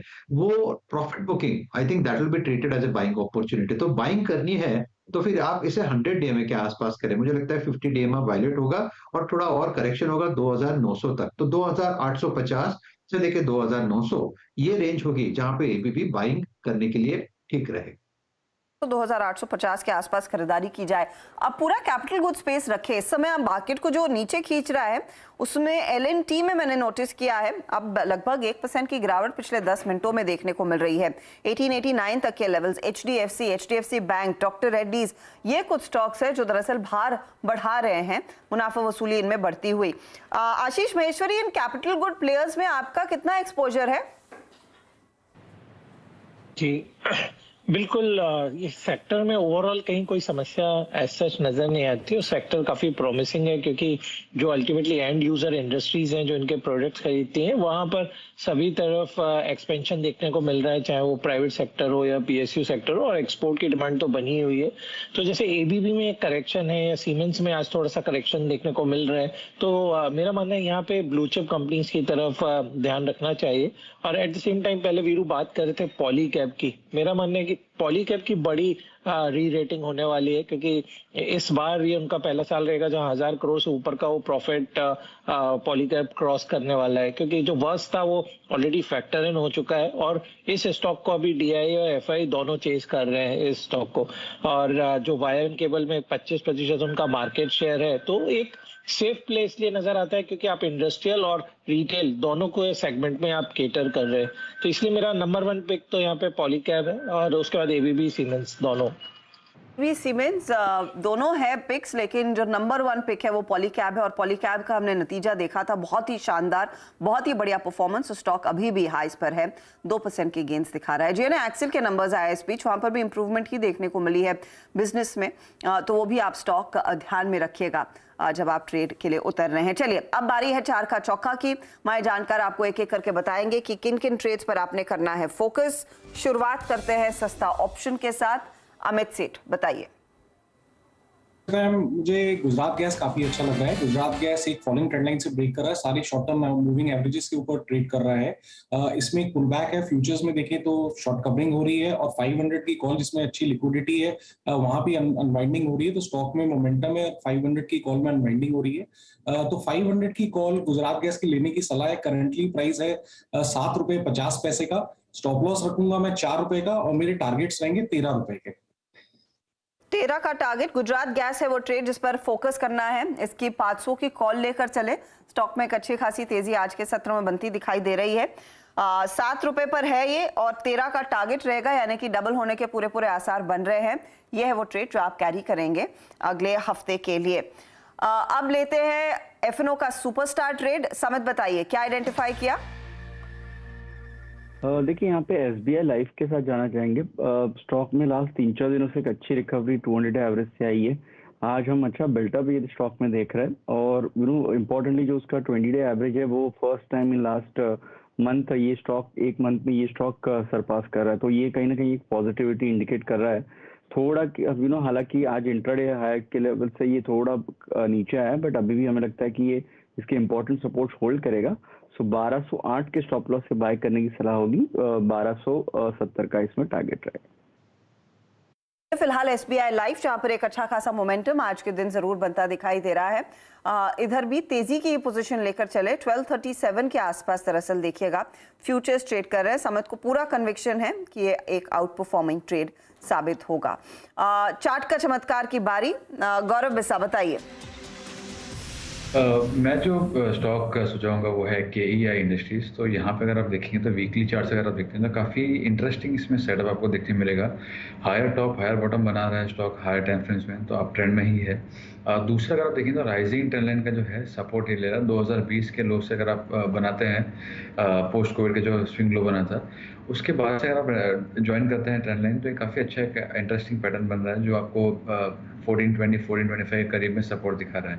यहाँ पे अगर आप पिछले 6 महीने का देखेंगे टॉप्स को कनेक्ट करते हैं तो उसका ब्रेकआउट हमको देखने मिला था, उसका रीटेस्ट होकर अभी एक वीकली कैंडल जो है काफ़ी अच्छी बन रही है। वॉल्यूम पार्टिसिपेशन इसमें थोड़ा इम्प्रूव हो रहा है। तो सभी और ये 21 एक्सपोनेंशियल मूविंग एवरेज के यहाँ से बाउंस बैक इसने किया है तो काफ़ी मल्टीपल पॉजिटिव्स इसके अंदर हैं। तो आप 1420 का इसमें स्टॉप लॉस रखिए 100 पॉइंट नीचे का, और ऊपर में 1670 के आप लेवल्स के लिए प्ले कर सकते हैं। तो यहाँ से एक 10% की अपसाइड मुझे KEI इंडस्ट्रीज में देखने मिल रही है बेस्ड ऑन वीकली चार्ट्स। % की अपसाइड KEI इंडस्ट्रीज में मौजूदा भाव से आती हुई दिखाई देगी, यानी कि ये आसानी से स्टॉक 1670 की तरफ बढ़ने के आसार दिखा रहा है। नतीजे अच्छे थे, याद रखिएगा। कल जो देर शाम आए परफॉर्मेंस काफी बढ़िया, स्टॉक 1.5% ऊपर है। ये हुए 4 ट्रेड्स जो चार्ट्स के आधार पर, 3 ट्रेड्स जो चार्ट के आधार पर आए हैं, लेकिन चौथे ट्रेड की बारी अब आशीष महेश्वरी के पास है। मिड कैप फंडा, बताइए आशीष। मेरी सलाह रहेगी कि इंडियन बैंक पर बेट किया जा सकता है अभी, क्योंकि अब हमने लास्ट 2 क्वार्टर से जो उन बैंक के नतीजे आते हुए देखे हैं काफ़ी एनकरेजिंग रहे हैं। जो लास्ट मार्च से जून में भी उनका जो प्रॉफिटेबिलिटी थी करीब 200 करोड़ रुपए से बढ़ा था, और ये क्वार्टर भी काफ़ी अच्छा इंडियन बैंक का रहने की उम्मीद है। तो मुझे लगता है कि जिस हिसाब से बैंकिंग सेक्टर में दूसरे PSU बैंक्स के भी अच्छे नतीजे आ रहे हैं तो बिल्कुल इंडियन बैंक में भी काफ़ी मेरिट नज़र आता है, क्योंकि जो उनकी पोजिशनिंग है कंपेयर टू अदर जो PSU बैंक्स हैं वो फंडामेंटली काफी स्ट्रांग है इंडियन बैंक। तो यहाँ पे मुझे 10 से 15 रुपए की अपसाइड एक शॉर्ट टर्म में नजर आ रही है। एक शॉर्ट टर्म में अच्छी तेजी, इंडियन बैंक पर भरोसा है आशीष महेश्वरी का। लगभग 3% के गेन्स इस समय, मौका अभी भी खरीदारी करने का। चलिए ये 4 का चौका आपके लिए एक बार फिर से रिकैप करते हैं। 4 ट्रेड्स, 4 बेहतरीन ट्रेड्स हमारे जानकारों ने आपको पिक करके दिए हैं अपनी एनालिसिस के बल पर। अमित सेठ ने पहला ट्रेड सामने रखा, वो था सस्ता ऑप्शन गुजरात गैस का। 500 की कॉल लेने की सलाह इनकी, 13 का टारगेट रहेगा। ये स्टॉक आपके लिए तगड़े रिटर्न्स कमा कर दे सकता है। समित ने FNO सुपरस्टार के तौर पर SBI लाइफ पिक किया। 1270 का टारगेट, 1208 का यहाँ पर स्टॉप लॉस आपके लिए काम करेगा। और चार्ट का चमत्कार KEI इंडस्ट्री 1670 के टारगेट के लिए एक मौका, तेजी का 1420 का स्टॉप लॉस जरूर लगाएं। और आशीष महेश्वरी ने अभी अभी कहा इंडियन बैंक में एक तेजी की पोजीशन। बैंकिंग काउंटर्स वाकई में आज एक बेहद स्वीट स्पॉट में दिखाई दे रहे हैं। निफ्टी बैंक आपकी स्क्रीन पर एक बार फिर लेकर आते हैं। मोमेंटम तो है, लेकिन जो डे हाई था ना 41,000 का, उसको पीछे छोड़ अब हम करीब 350 से 400 पॉइंट करेक्ट कर चुके हैं। 4668 के लेवल्स पर इस समय ट्रेड बनता है। 550 पॉइंट की बढ़त लेकिन अभी भी कायम है। डायरेक्टर साहब और प्रोड्यूसर साहब कह रहे हैं एक छोटा सा ब्रेक लेंगे, ब्रेक के बाद फटाफट लौटेंगे। क्लोजिंग की तरफ मार्केट किस तरफ बैठ रहा है, क्या एक पॉजिटिव क्लोज आएगा या नहीं, उस पर नजरें तो बनी हुई हैं, लेकिन साथ ही एशियन पेंट स्टॉक कमजोर है और ये बाकी पेंट कंपनियों को भी नीचे खींच रहा है। मैनेजमेंट से होगी बातचीत, आगे का आउटलुक भी समझेंगे ब्रेक के बाद।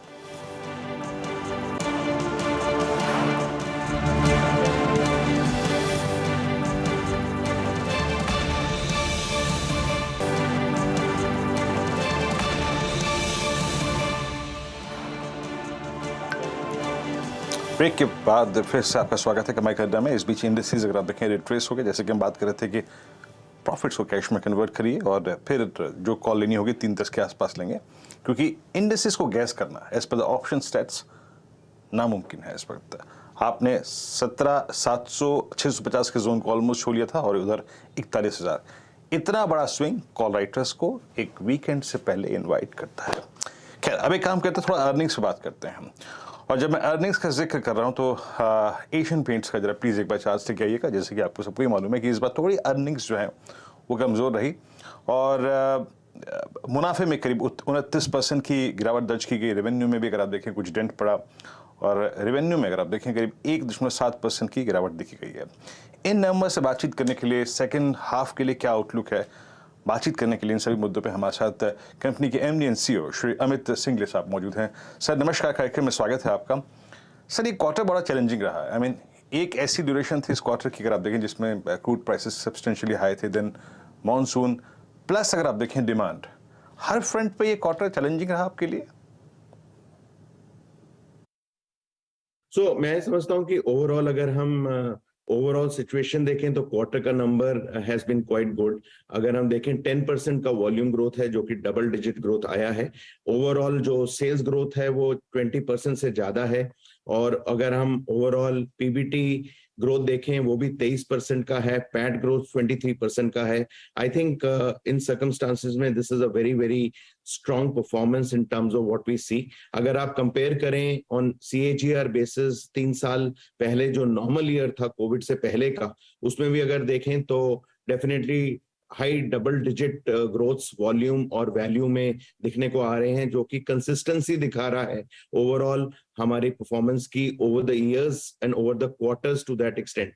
तो मैं समझता हूं कि ओवरऑल ग्रॉस मार्जिन्स डेफिनेटली हमारे इफेक्ट हुए हैं इस क्वार्टर में, क्योंकि हमने काफी इन्फ्लेशन देखा इस मार्केट में। लगभग क्वार्टर 1 में 6% का और क्वार्टर 2 में लगभग 2% का, जिसके अगेंस्ट हमने सिर्फ 2% का ही इंक्रीज, 3% का मार्केट में इंक्रीज लिया। तो मैं समझता हूं कि ग्रॉस मार्जिन्स डेफिनेटली थोड़ा इफेक्ट हुए हैं, पर ये मेरे को लगता है एक साइक्लिकल है और इसमें अड़चन नहीं आनी चाहिए कोई आने वाले टाइम में आगे जाने के लिए। और ओवरऑल जो हम देख रहे हैं demand conditions are also looking good आने वाले टाइम में। तो मैं समझता हूं कि अगर हम सिचुएशन देखें, एक्सटेंडेड मॉनसून्स देखें, उस हिसाब से ये परफॉर्मेंस मैं समझता हूं कि काफी अच्छा रहा। ओके, जिस प्रकार के अगर आप देखें हेडविंड्स थे उसमें आप मानते हैं सर कि ये परफॉर्मेंस ठीक ठाक है, लेकिन अमूमन सेकेंड हाफ अगर आप देखें बहुत शानदार गुजरता है एंड फेस्टिवल डिमांड काफ़ी स्ट्रांग होती है सर। तो वॉल्यूम प्रोस्पेक्टिव से और प्राइसिंग प्रोस्पेक्टिव से, हर प्रोस्पेक्टिव से आपको सेकेंड हाफ कैसा लग रहा है सर, और स्पेशली डिमांड फैक्टर वो कितना स्ट्रांग रह सकता है सेकेंड हाफ में? ओवरऑल हम देख रहे हैं कि जो इन्फ्लेशनरी ट्रेंड्स हैं काफी सॉफन हो रहे हैं, काफी उसमें नमी दिख रही है, क्योंकि क्रूड के प्राइसेस भी काफी कम हो गए हैं, क्रूड डेरिवेटिव्स के कॉस्ट काफी नीचे आ गए हैं। तो और जो की रॉ मटेरियल्स हैं पेंट मार्केट के लिए, उसमें काफी नमी दिखती नजर आ रही है। और हम समझते हैं आने वाले क्वार्टर में लगभग हो सकता है 6 से 7% का काइंड ऑफ डिफ्लेशन हमें दिखे। तो उस हिसाब से हम समझते हैं कि जो ओवरऑल ग्रॉस मार्जिन्स हैं उसमें इजिली 250 से 300% का काइंड ऑफ इंक्रीज होगा आने वाले टाइम में। और ओवरऑल जो अगर हम देखें जिस तरह से जो इन्फ्लेशन का असर क्वार्टर 2 में रहा, उसका भी डेफिनेटली इम्पैक्ट क्वार्टर 3 में और क्वार्टर 4 में कम रहेगा। तो ओवरऑल मैं समझता हूं कि from a point of view of gross margins, PBT margins and PBTIT margins, I think definitely we will get into a normal band जो हमारा है, तो उसमें मेरे को कोई प्रॉब्लम नहीं दिखती। सर आखिरी प्रश्न पॉसिबली आपसे पूछूंगा, और ये वॉल्यूम ग्रोथ थोड़ी अगर आप देखें इस क्वार्टर में फीकी रही है, और जो कि हमारे इनफैक्ट खुद की अगर आप देखें और बाजार के तमाम एस्टिमेट से कम थी। Volume growth plus I mean margin trajectory आप अगले क्वार्टर्स के लिए क्या देखते हैं ऐसे में? देखिए हमें ओवरऑल कंज्यूमर डिमांड को बैलेंस करना चाहिए और इतना मार्केट में प्रेशर नहीं डालना चाहिए कि overall it starts affecting the demand. तो जैसे मैंने कहा Q1 और Q2 का अगर हम टोटल इन्फ्लेशन देखें, लगभग 6% और 2% 8% का इन्फ्लेशन रहा, जिसमें अगर हम अगस्त का प्राइस इंक्रीज भी इंक्लूड करें तो लगभग मैंने 3% का प्राइस इंक्रीज अभी तक आज तक हमने लिया है। तो अगर आप देखें उसमें डेफिसिट डेफिनेटली है, पर जैसे आगे मैंने आपको बताया हमें दिखता है कि डिफ्लेशन का ट्रेंड है और ओवरऑल 5 से 6% प्राइसेस नीचे आएंगी, तो वो उसको ओवरऑल जो इन्फ्लेशन हुई है उसको बैलेंस करेगा और हम समझते हैं कि वो डेफिनेटली हमारे ग्रॉस मार्जिन्स को आगे लेके जाएगा। चलिए सर, बहुत बहुत शुक्रिया आप इस कार्यक्रम में शामिल हुए और नंबर्स पे बात की, अगले क्वार्टर के लिए अपने मार्जिन्स, प्रोजेक्शंस और डिमांड आउटलुक पे बातचीत की आपने। बहुत बहुत शुक्रिया सर, और आपको दीपावली की शुभकामनाएं CNBC आवाज़ परिवार की तरफ से। आशीष माहेश्वरी जी, ये एक ऐसा स्टॉक है जिसको आप कभी भी किसी डिप में अगर लें तो आपको शायद 6 से लेकर 9 महीने के अंतराल में कम से कम नहीं तो 15 से 18% की रिटर्न दिखता है। मुझे याद है ये इसका जो कोविड का डिप था, और कोविड मार्च अप्रैल का वो डिप था, 10 मार्च को आई थिंक वो लो लगा था करीब करीब 2608 का, और मेरी मई में ही सिंगले साहब से बात हो रही थी। ये वो पहली कंपनी थी जिसने सैलरी हाइक दिया था कोविड के दौरान, आपको याद होगा मेरे ख्याल से। फिर एक अलग डिप आया जून मिड में ड्यूरिंग द वॉर, दोनों रेंज में इसका लो लगा 2600 और उसके बाद हाई लगा 3600, और अभी फिर एक बार 3089 एक वीक क्वार्टर के बाद इसकी प्राइस है। एग्जैक्टली आप इसी प्राइस पर ग्रैब करना चाहेंगे इसको, या फिर अभी अवॉइड करेंगे और जो थोड़ी लोअर ट्रेजेक्टरी है उसमें आप इस पर फोकस करेंगे, या फिर आपका प्राइस आउटलुक क्या है इस स्टॉक पे इस वक्त? मैं थोड़ा सा और इंतजार करना चाहूँगा। मेरा मानना है स्टॉक 3000 के नीचे जब भी आए तब ग्रेजुअली इसको एक्यूमुलेट करना शुरू कर देना चाहिए क्योंकि रीज़न ये है उनके खराब थोड़ा परफॉर्मेंस आने का कि इस बार मानसून भी काफ़ी प्रोलॉन्ग रहा, तो जिसके कारण से लोगों ने अपने घर का जो पेंट का जो डिसीजन था उसमें डिले किया। क्रूड के प्राइसेस आई थे और केमिकल जो इंग्रेडिएंट के प्राइसेस में भी इजाफा हुआ था पिछले क्वार्टर में, तो वो सब कुछ कंपनी ने एब्जॉर्ब किया। और इसके बाद जो दूसरे पेंट प्लेयर से कंपटीशन भी अभी एशियन को काफ़ी हो गया है, तो आप बहुत ज़्यादा प्राइस हाइक नहीं ले सकते हैं, एक ये समस्या है। तो मुझे लगता है कि ये इस वाले क्वार्टर से चूंकि अब मानसून भी चला गया है, क्रूड के प्राइसेस भी अब थोड़े स्टेबल हो गए, इंग्रेडिएंट के प्राइसेस भी स्टेबल हो गए, तो दोबारा से आपको ट्रैक्शन देखने को मिलेगा। बट यदि एक 3 महीने का पर्सपेक्टिव रखेंगे इस निवेश के लिए, तो मेरा मानना है कम से कम 5 से 7% का रिटर्न आपको बन जाएगा, सब्जेक्ट टू आप 3000 के नीचे स्टॉक को खरीदें। एशियन पेंट्स आपकी स्क्रीन पे, एक बार इस पर एक टेक्निकल अप्रोच ले लेते हैं। Rajesh Satpute ji, Asian paints below 200 day exponential moving average, अगर मैं इसके चार्ट्स को हिस्टोरिकली देखूं, अगर मैं वॉर जोन या फिर कोविड हटा दूं तो अमूमन 200 day exponential moving average -100 to 250 rupees ये स्टॉक बॉटम आउट हो जाता है। 3088 के प्राइस में अभी रिस्क और आपको कितना लग रहा है इस स्टॉक में टेक्निकली स्पीकिंग? राजेश जी। वीरेन जी देखिए, अगर आप एशियन पेंट डेली चार्ट देखें तो अकॉर्डिंग टू मी इसका जो एक फॉर्मेशन था दैट वाज एक साइडवेज चैनल में चल रहा था, जिसका रेजिस्टेंस लोअर साइड पे अगर आप देखें तो सपोर्ट क्या था, 3200 का सपोर्ट था। तो 3200 का सपोर्ट, कल इसमें वॉल्यूम्स आया, आज उसमें फिर से वॉल्यूम आया, तो यहाँ पे 3200 का जो इंपॉर्टेंट लेवल था वो कहीं ना कहीं टूटा है। तो ये थोड़ा सा कंसर्न है technically. Fundamentally it could be different, यहाँ से रिवर्सल आ सकता है, दैट्स अ डिफरेंट स्टोरी। लेकिन टेक्निकली मुझे लगता है 3200 के नीचे थोड़ा सा वीकनेस और बढ़ेगा, और इसका सपोर्ट जो दिखता है वो है 200 वीक्स मूविंग एवरेज, जो बनता है करीबन 2900 के आसपास। तो अगर यहाँ से थोड़ा और करेक्शन होता है तो आप कह सकते हैं कि 150-200 रुपए की जगह और बनती है। तो यहाँ पे मुझे लगता है एशियन पेंट सपोर्ट लेगा।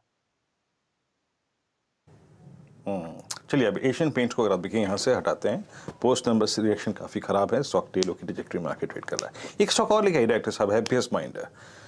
एक दौर था, मुझे याद आता है CY21 इस स्टॉक का, लिस्टिंग के बाद 16 फरवरी को इसका प्राइस था 410, और क्या रनअप दिया था इसने, 1600 रुपये तक गया था ये स्टॉक। अब ट्रेड कर रहा है 992 पे। दरअसल इनके नंबर्स आए और नंबर्स काफ़ी अच्छे थे, मुनाफा करीब 33.69% बढ़ा इनका, और नंबर्स अगर आप देखें टॉप लाइन फ्रंट पे काफ़ी स्ट्रॉन्ग थे। इनफैक्ट एक काम करते हैं, जरा मैनेजमेंट को सुनते हैं। दरअसल 2 प्रोस्पेक्टिव से बात करेंगे। 75% ऑफ द रेवेन्यू ये आते हैं अपना US से, और कंपनी के MD श्री वेंकटरमन नारायण ने एग्जैक्टली उसका कितना एडवांटेज मिला, और साथ ही साथ यूरोपियन मार्केट्स को लेकर और वहाँ का जो सुस्ती है उसको लेकर कंपनी के CEO और प्रेसिडेंट राजीव शाह ने क्या कहा, पहले आइए उसको सुनते हैं, फिर आशीष माहेश्वरी जी का आउटलुक लेंगे। आप देखेंगे तो हमारा ज्यादातर बिजनेस तो यूएस से आता है, 30% plus. We have seen a little bit of softness in our European market, and all the political environment, war, etc., has its own sort of impact. So in absolute terms, we have grown, but if you look at the percentage of revenue coming from Europe has come down from the previous quarter. So there is a little bit of softness and there is a little bit of more cautiousness on that market compared to others, right? But overall, the market is quite bullish about digital agility and newer technologies. आप देखेंगे कि people are already talking about Web 3.0, Metaverse, all this other stuff that they are talking about. So I think there is a greater propensity to invest in newer technologies. और vertical में आपने पूछा, so vertical overall हमारा ज्यादातर business edutech से आता है, high tech, media, entertainment. So like मैंने पहले आपको बताया कि सब verticals absolute terms में grow हो रहे हैं. थोड़ा softness था manufacturing में. If you see the percentage of revenue coming from manufacturing has come down a little bit, but that is not a cause of worry. I think it is just a market demand situation. आप जानते हैं कि supply side का supply chain का problem था, इसलिए थोड़ा softness है, but there is not a cause of worry for us. 68% America से आता है बिजनेस, और हमारे करेंसी ब्रेकडाउन देखेंगे तो 75 to 78% of our business comes in US dollars, और यूएस डॉलर टू रूपी हमारा मुनाफा ही है, क्योंकि अभी रेट कल देखेंगे तो 83 के तकरीबन आ चुका है. तो there is a huge benefit to be made in this devaluation that's happening US dollar versus rupee. और थोड़े दिनों के पहले यूरो और जीबीपी में थोड़ा वीकनेस था, but now that has kind of stabilised, and the impact of उसका उतना नहीं है, क्योंकि हमारा business euro and GBP denominated is about 10 to 15%. तो you got 75% coming from dollar, 10 to 15 coming from euro, बाकी पूरा रुपी में है. हमारा एक्सपेंडिचर ऑलमोस्ट 95% हमारे लोग इंडिया में है, तो to that extent almost all our expenses are in rupee. The reason for not getting the full impact of the devaluation, जो 79 to 83, in fact if you look at it, इस साल में 11% अब तक devaluation हुआ है. उसका पूरा impact हमको credit नहीं मिला है, revenue में मिलता है, मगर you know as a risk management standpoint हम forwards लेते रहते हैं, तो हमारा forward का average rate 81 के आसपास है. तो अकाउंटिंग के मुताबिक हमको 83 रियलाइजेशन में नहीं मिलता है, रेवेन्यू रिकग्निशन में मिलता है, रियलाइजेशन में 81 में मिलता है, but that is not stopping me. मैं हमारा फॉरवर्ड लेने का एक तरीका है, एक रिस्क मैनेजमेंट स्टैंड पॉइंट है, हम उसी को फॉलो कर रहे हैं, क्योंकि करेंसी ऊपर नीचे जा सकता है. हमारा धंधा business is all about IT services, और हमारा उस फ्लो को प्रोटेक्ट करना है, तो उसके मुताबिक हम फॉरवर्ड करते रहेंगे, और जो भी ट्रेंड है वो हम लेते रहेंगे. हैप्पीएस्ट माइंड की मैनेजमेंट को आप सुन रहे थे. अगर आप देखें हर फ्रंट पे, चाहे वो सैलरी बिल्स हो, चाहे वो मार्जिन्स हो, चाहे डिमांड आउटलुक हो, डॉलर रूपी इक्वेशन पे बात करते हुए आशीष माहेश्वरी जी, एक चांद था ऐसे स्टॉक का. आई थिंक जब हम IT की सॉफ्टनेस की बात करते हैं तो सही मायने में अगर आप देखें वो 2021 का वाइल्ड स्विंग हम सब लोग मिस करते हैं. अच्छा, मैं बात कर रहा हूँ इस वक्त एक स्टॉक और है, KPIT technologies, mid cap IT में, जरा उसको भी दिखाइए, 713. ये डे हाई की डिजेक्ट्री में है. इसने एक फॉल देखा आई थिंक CY 22 के अगर आप देखें शुरुआती 6 महीनों में, लेकिन उसके बाद अपना रिकवरी पाथ पे चला गया. अगेन ये अपने ऑल टाइम हाई डिजेक्ट्री के आसपास जाता हुआ. आशीष जी, ये हैप्पीएस्ट माइंड के साथ क्या अगर आप देखें दिक्कत है इस वक्त, और 991 के प्राइस पे क्या वो 1600 का जो ऑल टाइम हाई था वो फॉर द टाइमिंग मुश्किल लगता है क्या? नहीं, वो तो वीरेंद्र अब आएगा नहीं. वो जो हाई देखा था उसके पीछे रीजन कई सारे हैं. सबसे पहली बात तो जो एक करेंसी के टेलविंड्स मिलने चाहिए थे, क्योंकि आपने फॉरवर्ड्स को ले रखा है तो वो आपको मिला नहीं. तो किसी भी IT कंपनी में यही प्रॉब्लम हुआ है. यदि 77-78 पे उन्होंने जब फॉरवर्ड बेचा था तब 5-5.5% का प्रीमियम मिलता था, अब वो फॉरवर्ड घट के 2% ही रह गए. तो कोई अब करेंसी के टेलविंड्स इन किसी कंपनियों को मिले नहीं है. तो सिर्फ डॉलर बढ़ता जा रहा है, इसके लिए हम आईटी स्टॉक्स को हमें बिल्कुल बाय नहीं करना चाहिए। दूसरी बात यह है कि जो ग्रोथ के नंबर्स थे वो बहुत स्लो हो गए। यदि आप पिछले 3 साल में नंबर्स देखें तो 160 करोड़ 21 में, 180 करोड़ 22 में, इस साल कर करके वो 200 करोड़ का मुनाफा कर लेंगे। तो वर्चुअली जो एक हाई ग्रोथ वाली कंपनी हुआ करती थी हैप्पीएस्ट माइंड, अब वो ग्रोथ नजर नहीं आ रही। तो एफआईज और डीआईज दोनों ने अपनी हिस्सेदारी को इसमें बहुत घटाया है। और क्या रिटेल निवेशकों ने, क्योंकि पहले ट्रेडर फ्रेंडली हुआ करता था, फिर एएसएम जीएसएम में चला गया, तो उसके बाद से बहुत ट्रेडर इसमें अटक गए। तो मुझे नहीं लगता कि इस स्टॉक में रहना चाहिए या नए निवेश अभी करना चाहिए। बेटर हम दूसरे सेक्टर में कुछ और प्रॉमिसिंग बेट्स को आइडेंटिफाई करें। अवॉइड है इस प्राइस पे। इस बीच जरा केपीआईटी को लेके आइए। वाकई अगर आप देखें, एक बार अमित देखिएगा इस स्टॉक को, 709 डे हाई की डिजिटरी में, it's a typical flag breakout. ये लग रहा है पोटेंशियल आपको 807 तक का, 802 का on the higher side on KPIT. Ji Viren ji, काफी स्ट्रॉन्ग स्ट्रक्चर है, कंसोलिडेशन से बाहर आ रहा है। जैसे कि आपने कहा फ्लैग पैटर्न का ब्रेकआउट है, वॉल्यूम भी काफी स्ट्रॉन्ग है। इसमें इन लेवल्स में भी बाई की पोजीशन बनाई जा सकती है। 709 का इसका प्राइस है। स्टॉप लॉस रखूंगा लगभग 685 का। और जिस हिसाब से मोमेंटम देख रहे हैं पोजिशनली, इसमें आने वाले दिनों में 740 से 750 भी इजीली पॉसिबल है।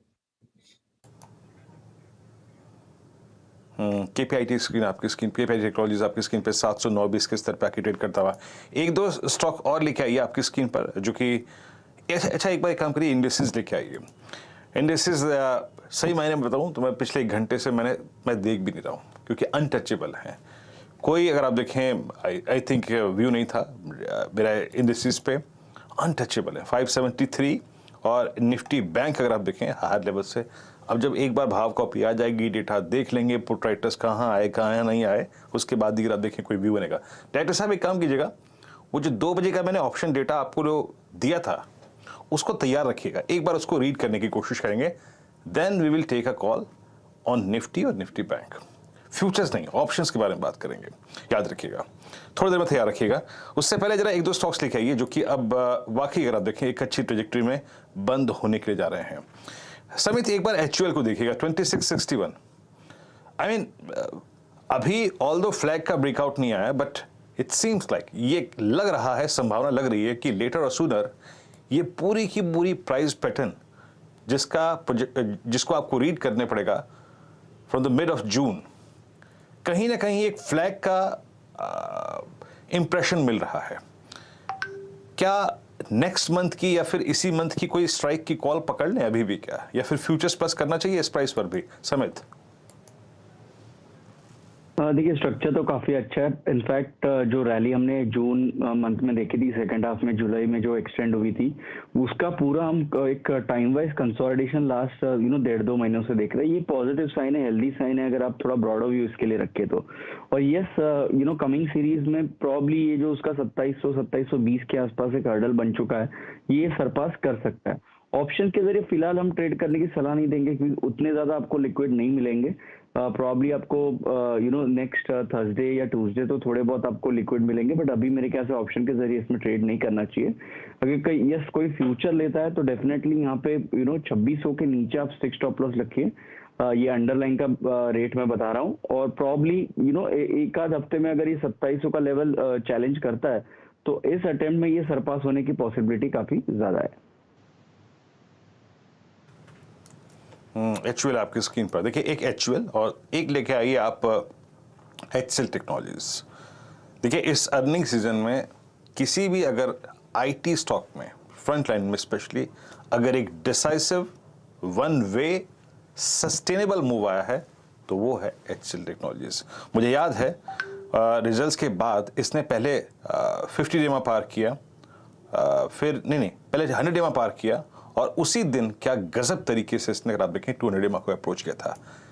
ये कैंडल जो है, मैं एचसीएल टेक्नोलॉजीज का जिक्र इसलिए कर रहा हूं क्योंकि सेकेंड कंसेक्यूटिव डे लगातार दूसरे दिन हम एचसीएल टेक का क्लोज देखेंगे above 200 day exponential moving average. और मैं इसको वेटेज इसलिए दे रहा हूं क्योंकि दिस एंटायर प्रोसेस, ये पूरा की पूरी प्रक्रिया जो है वो 12 अप्रैल 2022 के बाद, यानी अप्रैल, मई, जून, जुलाई, अगस्त, सितंबर, अक्टूबर, यानी लगभग मोटे तौर पे 6.5 महीने के अंतराल की बात हो रही है। राजेश जी, इसको इंपॉर्टेंस देनी चाहिए और कोई व्यू आपके एक्सेल टेक्नोलॉजीज पर इस वक्त, और अगर कोई नेक्स्ट मंथ का ऑप्शन भी आपको इम्प्रेस कर रहा हो तो राजेश जी जरूर बताइएगा। वीरेंद्र जी, देखिए एक्सेल टेक्नोलॉजीज की अगर बात करें तो डेफिनेटली यहाँ पे आप मैं एक साइड पे कॉल भी लगा रहा हूँ कि कौन सा अच्छा रहेगा। देखिए 1020 का कॉल ऑप्शन मैं यहाँ पे चेक कर रहा हूँ, HCL टेक्नोलॉजीज। सॉरी, मेरा यहाँ पे प्राइस नहीं आ रहा है वीरेंद्र जी, अगर आप थोड़ा सा मुझे हेल्प करें तो बेटर हो जाएगा। 1040, 1050, नहीं सॉरी, मेरे यहाँ पे कॉल, हाँ नहीं, मेरे यहाँ पे वीरेंद्र जी अपडेट नहीं आ रहा है, कोई बात नहीं। 33-50 हमें तो याद रहता है। मेरे यहाँ पे नहीं आ रहा है क्योंकि मैं चार्ट भी देखता हूँ, ऑप्शंस का मेरे पास चार्ट भी होता है तो मुझे प्रोजेक्शन समझते हैं। तो देखिए एक्सेल टेक्नोलॉजी फ्यूचर्स की अगर बात करें तो बिल्कुल सही कहा, इसने अपने 200 डे मैको का ब्रेकआउट दिया है और नॉट ओनली ब्रेकआउट सस्टेन किया है, ओपन इंटरेस्ट का एडिशन है। अगर ओवरऑल आईटी देखें तो एक्सेल टेक्नोलॉजी लीड है आईटी को फिलहाल। तो इसका जो नेक्स्ट प्रोजेक्शन है अबाउट 200 डीएमआ है 1015 का, तो 1015 के ऊपर का जो नेक्स्ट प्रोजेक्शन बनता है मेरे हिसाब से 1060 का होगा। तो स्लो मूवर रहेगा लेकिन ये चलेगा जरूर। तो अगर पोजीशन बनानी है तो आपका stop loss, positional stop loss 1000 का रखे, टारगेट रहेगा 1060। चलिए जनाब, अब एक काम करते हैं, यहाँ से BTST कॉल्स का क्रम शुरू करते हैं और याद रखिएगा अब मुलाकात होगी मुहूर्त ट्रेडिंग में। प्रकाश सर, शुरुआत आपसे करेंगे। इसे काम कीजिए जनाब, जरा एक बार प्लीज डाउ जोन्स फ्यूचर्स दिखाइएगा। कई भावनाओं में बहकर ऐसा ना ले जाएं कुछ कि कंट्रोल ही ना हो मुहूर्त ट्रेडिंग के दिन में। डाउ जोन्स फ्यूचर्स क्या कर रहे हैं? Dow Jones futures it's down by 134 points. इस चीज़ को जहन में रखिएगा, बिल्कुल जहन में रखिएगा और लाइट रहिए थोड़ा सा। और एक और चीज़ कहना चाहूँगा मैं, US market specially Dow is going to, I think, मतलब जो पिछले 3 दिन से आप देख रहे हैं ना, टर्बुलेंस, हायर लेवल्स पे सस्टेन ना कर पाना, आखिरी में सरेंडर कर देना, ये इसलिए हो रहा है क्योंकि डाउ जोन्स मल्टीपल अटेम्प्ट ले रहा है अपने 50 डे एक्सपोनेंशियल मूविंग एवरेज को रीगेन करने का। लास्ट 3 सेशन का जो 30-700, 30-800 की ट्रैजेक्टरी है, that is exactly 50 day exponential moving average जो कि डाउ अटेम्प्ट कर रहा है ऑलमोस्ट 1 महीने के अंतराल के बाद। प्रकाश सर, आप क्या कैरी करेंगे, बताइए। मैं जरूर बताऊंगा, लेकिन उसके पहले एक बता देता हूँ कि नॉर्मल मॉडल ट्रेडिंग में कैसा मार्केट खुलता है। कुछ मैंने 20 साल में देखा हुआ है कि 8 out of 10 times market gap up खुलता है और काफी बार गैप अप खुलने के बाद नीचे आता है, स्लाइड भी करता है 1 घंटे में, लेकिन फिर भी क्लोज पॉजिटिव होता है। 2 बार के करीब मैंने देखा हुआ है कि मार्केट नेगेटिव बंद होता है। तो मेरा मानना है कि मार्केट पॉजिटिव खुलेगा और पॉजिटिव बंद होगा, लेकिन ट्रिक होगा कि अर्ली मॉर्निंग सेशन में बेचना है। हो सकता है बेचने के बाद ऊपर चला जाए, क्वाइट पॉसिबल। इसलिए मैंने स्टॉक चुना है ICICI बैंक। इसमें तेजी अब भी है। मुझे इसका बेसिक चार्ट स्ट्रक्चर बढ़िया लगता है। डेली चार्ट स्ट्रक्चर में देखता हूं तो एक कंसोलिडेशन के बाद डिप आने का, एक पॉज आने के बाद अपमूव मिला है और इंटरडे टाइम फ्रेम में भी ठीक ही नजर आ रहा है। टॉप टारगेट अब ट्रेड कर रहा है 906 में, स्टॉप होना चाहिए 900, 915, 920, 930 पॉसिबल है, 950 भी पॉसिबल है। ICICI बैंक तेजी तो है, गैप का एडवांटेज लेकर प्रॉफिट बुकिंग करना चाहिए फ्यूचर्स में। कैश में शायद मुझे लगता है BTST ना मिले, लेकिन फ्यूचर्स भी कर सकते हैं ICICI बैंक। जी हाँ, और देखिए जो जिसे कहते हैं बहुत प्रॉमिसिंग चार्ट, माफ कीजिएगा, दरअसल क्या हुआ ना, इस क्लोजिंग में बहुत सारी चीज़ें इतनी वाइल्ड हो गई कि पूछिए मत। ये क्लोजिंग समझ में नहीं आ रही थी इंडस्ट्रीज को देख के, बट एक ऐसा चार्ट, एक ऐसा स्टॉक, एक ऐसी अगर आप देखें कैंडल जो कि बहुत कंट्रोल्ड रही, तेज़ी बहुत तक आप देखें डिफाइंड थी। आज का ICICI बैंक का लो था एग्जैक्टली आप देखें 10 डे एक्सपोनेंशियल मूविंग एवरेज हमने पिछले 3 सेशन के काटा और अच्छी क्लोजिंग दे रहे हैं। यस, एक अच्छी क्लोजिंग थी यहाँ पर। प्रकाश सर का अगर आप देखें जो कॉल है, मोमेंटम कॉल, BTST कॉल, वो है ICICI बैंक। राजेश जी, आप क्या पिक करेंगे? देखिए ICICI को ही देने वाला था, लेकिन ICICI मैंने 2 बजे दिया तो मैंने सोचा था कि उसी से स्टिक करूं। लेकिन मैं भी मानता हूँ, मैं पूरी तरह से सहमत हूँ गावा जी के साथ कि ICICI का चार्ट प्रॉमिसिंग है, कंफर्ट देगा आपको। लेकिन बैंकिंग ही बैंकिंग से ही मेरा पिक होगा, स्टेट बैंक ऑफ इंडिया। मुझे लगता है कि आज का दिन पॉज का है स्टेट बैंक ऑफ इंडिया का, कल चला, आज थोड़ा सा पॉज रेस्ट है, लेकिन कहीं पे भी यहाँ पे स्ट्रक्चरल डैमेज नहीं है। तो ये 561 के आसपास है, तो आप इसे लेके जाइए, स्टॉप लॉस 10 रुपए का मेंटेन करें, और सामने जो टारगेट होगा वो रहेगा 570 टू 575। तो यहाँ पे जो लॉन्ग साइड के ट्रेड्स है तो ज्यादातर बैंकिंग से ही आ रहा है। कहने की जरूरत नहीं राजेश जी, आज तो सबको मालूम है सारे लॉन्ग ट्रेड बैंकिंग पे आ रहे हैं। Look at axis bank now 8.25%, गजब। एक्सिस बैंक आज अपने करियर की हाईएस्ट ट्रजेक्टरी पे जाके क्लोज होगा। Strong numbers. अच्छा, अगर मैं आज की स्कैंडल को इंक्लूड कर दूं प्लस 30 सितंबर का लो इंक्लूड कर दूं तो 720 से 820 और 920 यानी करीब करीब 180 रुपए का उछाल मात्र 15 सेशंस में, मतलब नॉट एग्जैक्टली ट्रेडिंग सेशन, मतलब ड्यूरेशन ऑफ 15 डेज इस स्टॉक ने तय किया। क्या गजब कम हो गया इस स्टॉक, दिल खुश हो गया। अमित जी बताइए क्या पिक करेंगे आप? किरण जी, गुजरात गैस जिसका सस्ता ऑप्शन दिया था, वो ट्रेड अच्छी पिक में, अच्छी ग्रिप में आ रही है। तो फ्यूचर्स में गुजरात गैस अभी ट्रेड कर रहा है 502 पे, बाय की सलाह है 496 का स्टॉप लॉस और 512 के टारगेट्स। गैस दरअसल आज आपने एक सस्ता ऑप्शन पिक किया था इसमें, और ये जो 500 की कॉल थी 7 मिली थी और 9.5 का अगर आप देखें वो टारगेट भी हिट कराई, अच्छी कॉल थी वो। अमित जी समित आप क्या कैरी करेंगे बताइए? देखिए, IRCTC और SBI लाइफ आज हमने बाय दिए, तो दोनों की एक अच्छी खासी movement last half an hour में हमने देखी है। SBI लाइफ की बात करें तो ये हाई पे आ गया, डे हाई पे, तो उसको ही हम कैरी करना चाहेंगे। हालांकि हमने 1270 का टारगेट दिया था, वो अभी और एक्सटेंड किया जा सकता है। 1280 1285 का अभी यहाँ पे टारगेट होगा, और जो 1208 का हमने ओरिजिनल स्टॉप लॉस दिया था वो अभी शिफ्ट करके 1222 का यहाँ पे रखना चाहिए। SBI लाइफ, और SBI लाइफ आपकी स्क्रीन पर जरा प्लीज दिखाइएगा। ट्रेड करता हुआ 1248 पे, yes, above all moving averages, और इनफैक्ट 19 सितंबर के बाद से लेकर अब तक की जो स्लोपिंग डाउनवर्ड ट्रजेक्टरी थी उससे बाहर निकल के ये स्टॉक आया शानदार तरीके से। अच्छी कॉल है यहाँ पे ये भी। आशीष महेश्वरी जी बताइए आप क्या कैरी करेंगे? जी मेरा पिक रहेगा थोड़ा सा बैंकिंग सेक्टर से डिफरेंट स्टॉक में आइडेंटिफाई किया है, वो है NHPC।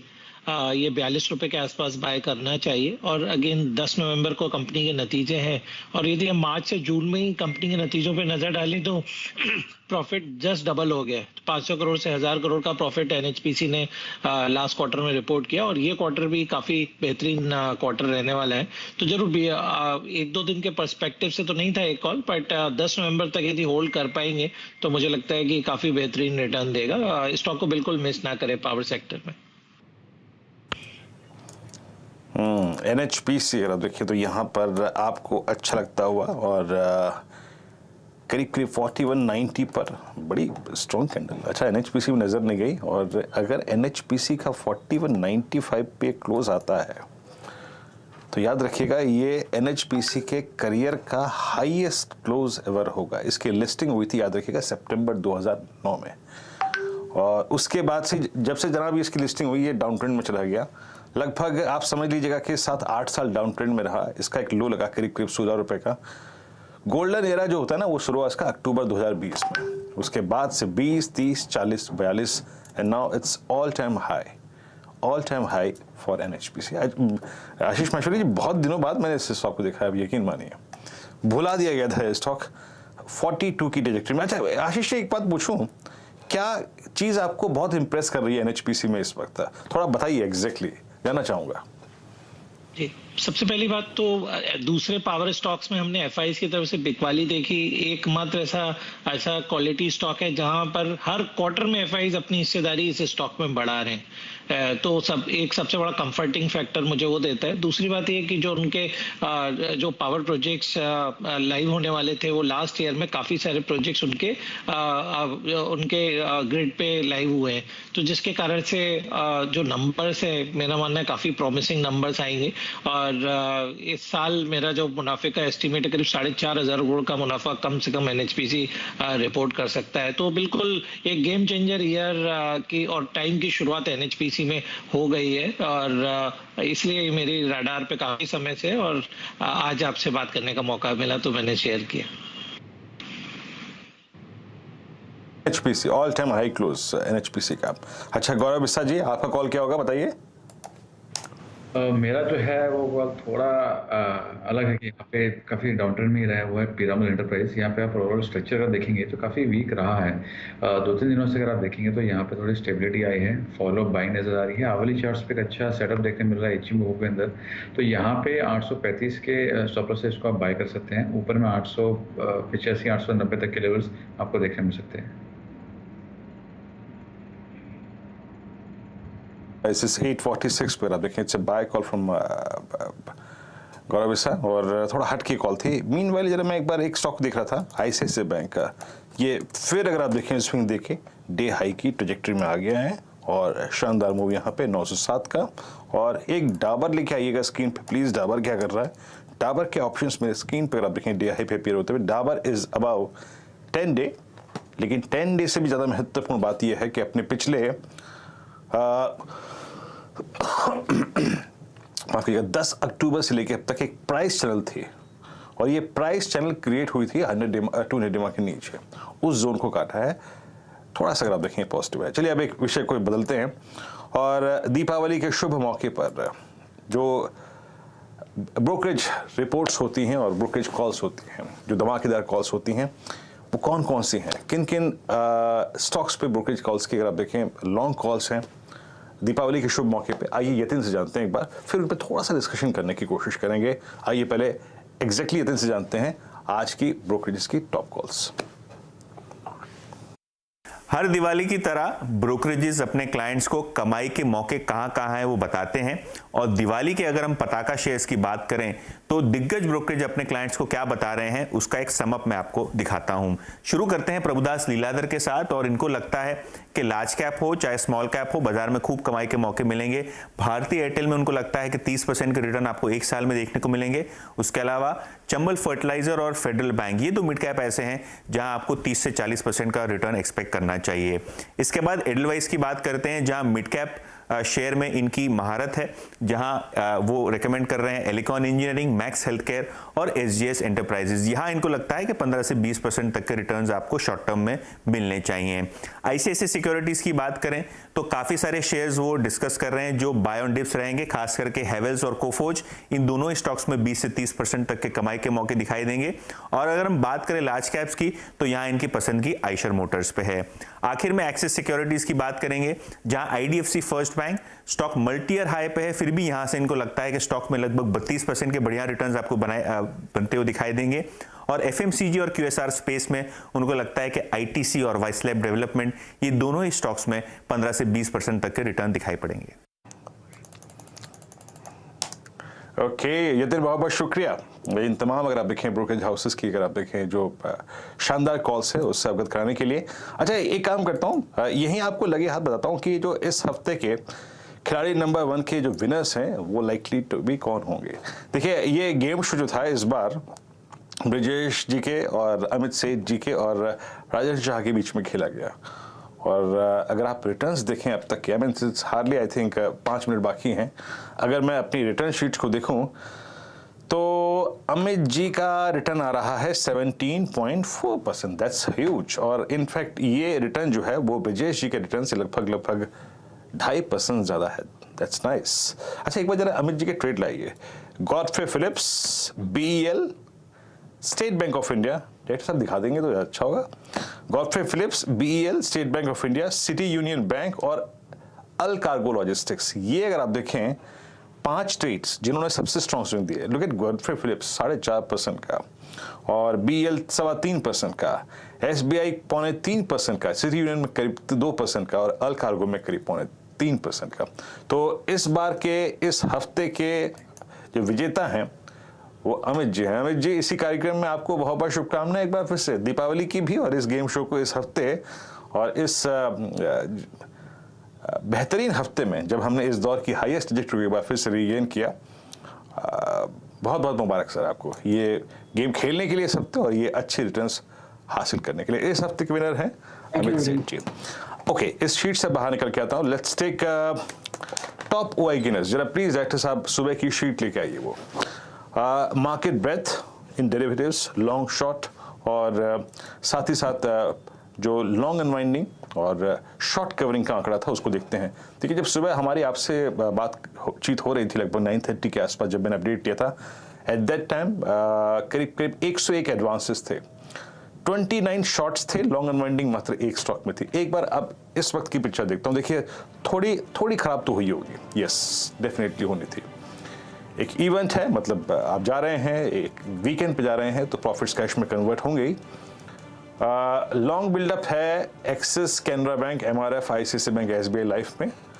और शॉर्ट कवरिंग अगर आप देखें, गुजरात गैस में, RBL में, डॉक्टर लाल पैथलैब में, कोफोज में और साथ ही साथ HDFC AMC में, यहाँ पे शॉर्ट कवर हुआ है। लॉन्ग बिल्डअप हुआ है करीब करीब, आप समझ लीजिएगा कि बैंकिंग में ज़्यादा लॉन्ग बिल्डअप हुआ है। देखते हैं वीकेंड्स कौन से थे। Short buildup, Laurus lab, Berger paints, Info Edge, Havells और वर्लपूल। और लॉन्ग अनवाइंडिंग हुई आज एम्फोसिस में, IX में, BL में, श्री सीमेंट में और बजाज फाइनेंस जैसे स्टॉक्स में। एक बार फिर आपको जरा क्लोजिंग की तरफ ले जाता हूं और इस वक्त याद रखिएगा फ्यूचर्स करीब 125 पॉइंट नीचे हैं। निफ्टी 17,590। देखिए, आज इस दीपावली के शोरगुल में अगर आप देखें, हम खुले ठीक ठाक। एक्सिस बैंक का सुबह काफ़ी स्ट्रॉन्ग एडवांटेज था हमारे पास एक ITC का एडवांटेज था, लेकिन सही मायने में अगर आप देखें निफ्टी ने बहुत कुछ नहीं दिया, और दिया बैंक निफ्टी ने, लेकिन हम आखिरी में कोलैप्स हुए। बट स्टिल अगर इस क्लोजिंग के आप अगर एक पॉजिटिव फैक्टर को गिने तो वो ये है कि we are still closing above 17,500। 17,500 क्या है? पॉसिबली इस वीकली कॉन्ट्रैक्ट का अगर बेस बन जाएगा तो वो बन जाएगा। प्लस अगर हम एक्सपायरी मंथ में इस लेवल को सिक्योर करके ले जा रहे हैं तो ये डेफिनेटली शॉर्ट होल्डर्स के ऊपर एक प्रेशर डालेगा। और जहां तक निफ्टी बैंक का सवाल है, याद रखिएगा बहुत शानदार क्लोज 40,862। और बैंक निफ्टी का जो आज का इंट्राडे हाई रहा, इट वाज 49,999। एक सेकेंड, हाई था यस 41,032। और इसके करियर की जो हाईएस्ट ट्रैजेक्टरी है, इट वाज 41,756। यानी हम मात्र 710 अंकों के फ्रैक्शन से अगर आप देखें, एक जो हाई था उसको छूने गए, फिर वहां से थोड़ा सा वापस आ गए। बट स्टिल अगर आप देखें तो जो बैंक निफ्टी की क्लोजिंग है वो एक क्रिटिकल मार्क, दरअसल जो 40,600 का कॉल था, सॉरी 40,500 का जो कॉल था, वो निफ्टी बैंक को काफी अटका कर रख रहा था। मल्टीपल अटेम्प्ट्स के बाद आज वो लेवल क्रॉस हुआ। और याद रखिएगा एक महत्वपूर्ण चीज, हमको बांधा हुआ था 23 सितंबर की कैंडल ने, आज ये क्लोज उस 23 सितंबर की कैंडल के ऊपर आ रहा है। So technically and as per the option stats ये एक बेहतरीन क्लोज होगा, स्पेशली जब आप अप्रोच कर रहे हैं मुहूर्त ट्रेडिंग सेशन को। Axis bank dream day at all time high close, ICICI bank उसको चेस करता हुआ, कोटक महिंद्रा बैंक। तो आज बैंकिंग का दिन था और पैसा अगर आप देखें खूब बरसा बैंकों में आज। SBI लाइफ, HUL और उसके बाद ONGC, Titan, Nestle, state bank of India, UltraTech cement, HDFC life और HCL टेक्नोलॉजीज और M&M, ये कुछ काउंटर जो कि बहुत स्ट्रॉन्ग रहे। पैकफुड पता Bajaj finance, post numbers, Bajaj Finserv, Adani ports, Divi's lab, UPL, IndusInd bank और L&T कुछ हद तक बैकफुट पे नजर आए। और अगर आप देखिए IPC एशियन पेंट्स भी सॉफ्टेस्ट थे। मार्केट शट आपकी स्क्रीन पर, निफ्टी एट आपकी स्क्रीन पे करीब जो ट्रेजेक्ट्री मिली है हमें क्लोजिंग के वक्त अच्छी है। मैंने आप देखिए तो करीब 17,584 पर, यानी हम 17,500 के ऑप्शन बेस के को मेंटेन कर रहे हैं। आज पुट राइटिंग वहाँ विजिबल थी। निफ्टी बैंक वेल अबव 40,500, वहाँ पे कॉल राइटर था, उसके जोन के ऊपर ही हम क्लोज हो रहे हैं। और मिड कैप्स को अगर आप देखें तो वहाँ पे भी आज ठीक ठाक मूव रहा। और एडवांस डिक्लाइन रेशियो अगर आप की क्लोजिंग तक देखें तो थोड़ा सा अगर आप देखें वो खराब हो गया। डिक्लाइन से अगर आप देखें 1860 थे। मिड कैप्स में जो आखिरी में अंदाज खराब हुआ ना, जो मिड कैप्स में डिप आया, ये काफ़ी हद तक आपको दिखा रहा है कि आज की जो पूरी की पूरी तेज़ी थी वो कंसंट्रेटेड थी काफ़ी हद तक बैंक्स को लेकर। रिलायंस थोड़ा सा बैकफुट पे आया, अदरवाइज अगर आप देखें तो बाजार ठीक ठाक था, लेकिन क्लोजिंग अगर आप देखें सही लेवल पे आई है, एक डिसेंट लेवल पे, स्पेशली जब आप अप्रोच कर रहे हैं मुहूर्त ट्रेडिंग के उस छोटे से सेशन को। और एक और चीज़ याद रखिएगा, अगला हफ्ता ट्रंकेटेड वीक है। पहले एक छोटा muhurat trading session on Monday, then again Tuesday को आप आएंगे और फिर वेडनेसडे को छुट्टी है। तो इस वीकली कॉन्ट्रैक्ट में जो पुट राइटर्स का कन्विक्शन 17,500 पे 40,500 पे बना रहा, दैट्स इंपॉर्टेंट। एक बार देखते हैं सीधे सौदा के आज के रिटर्न्स को, कैसा रहा आज का स्विंग, और आशीष और नीरज जी ने जो ट्रेड्स पिक किए थे उनका क्या रहा हाल। ये मुहूर्त ट्रेडिंग का टाइम शेड्यूल है, आपकी स्क्रीन पे याद रखिएगा और इसको नोट करके रखिएगा। आशीष के रिटर्न्स को देखते हैं। आशीष एक्सिस बैंक जनाब सब कुछ देके गया है स्टॉक आज 9.5%, साउथ इंडियन बैंक 7%, GIPCL करीब 7.25%, धामपुर शुगर लगभग 3.25% का स्विंग देके गया। उसके बाद नीरज जी की टीम में तानला प्लेटफॉर्म्स लगभग 4.5%, कैनरा बैंक 3.5%, जिनसार 1.5% और लक्ष्मी मशीन वर्क्स लगभग 1.5% का स्विंग देखे गया। शानदार सेशन, लेकिन ये जो तेजी थी वो लार्ज कैप में एंड स्पेशली आज कंसंट्रेट रही बैंक्स को लेकर। फिलहाल इस सप्ताह का ये अंत हो चुका है। आप सभी को एक बार फिर से धनतेरस की शुभकामनाएं। और CNBC आवाज़ का पूरा अगर आप देखें जो ट्रेडिंग शेड्यूल है वो आपकी स्क्रीन पे कुछ देर में आ जाएगा। हम किस तरीके से मुहूर्त ट्रेडिंग के सेशन को अप्रोच करेंगे, प्री ओपन 6 से 6:15, उसके बाद जो सामान्य ट्रेडिंग होगी वो 6:15 से 7:15 के बीच में। अगली मुलाकात होगी आपसे सोमवार के दिन इस मुहूर्त ट्रेडिंग के सेशन में। तब तक के लिए हैव अ नाइस वीकेंड और दिवाली की करिए तैयारियां। नमस्कार।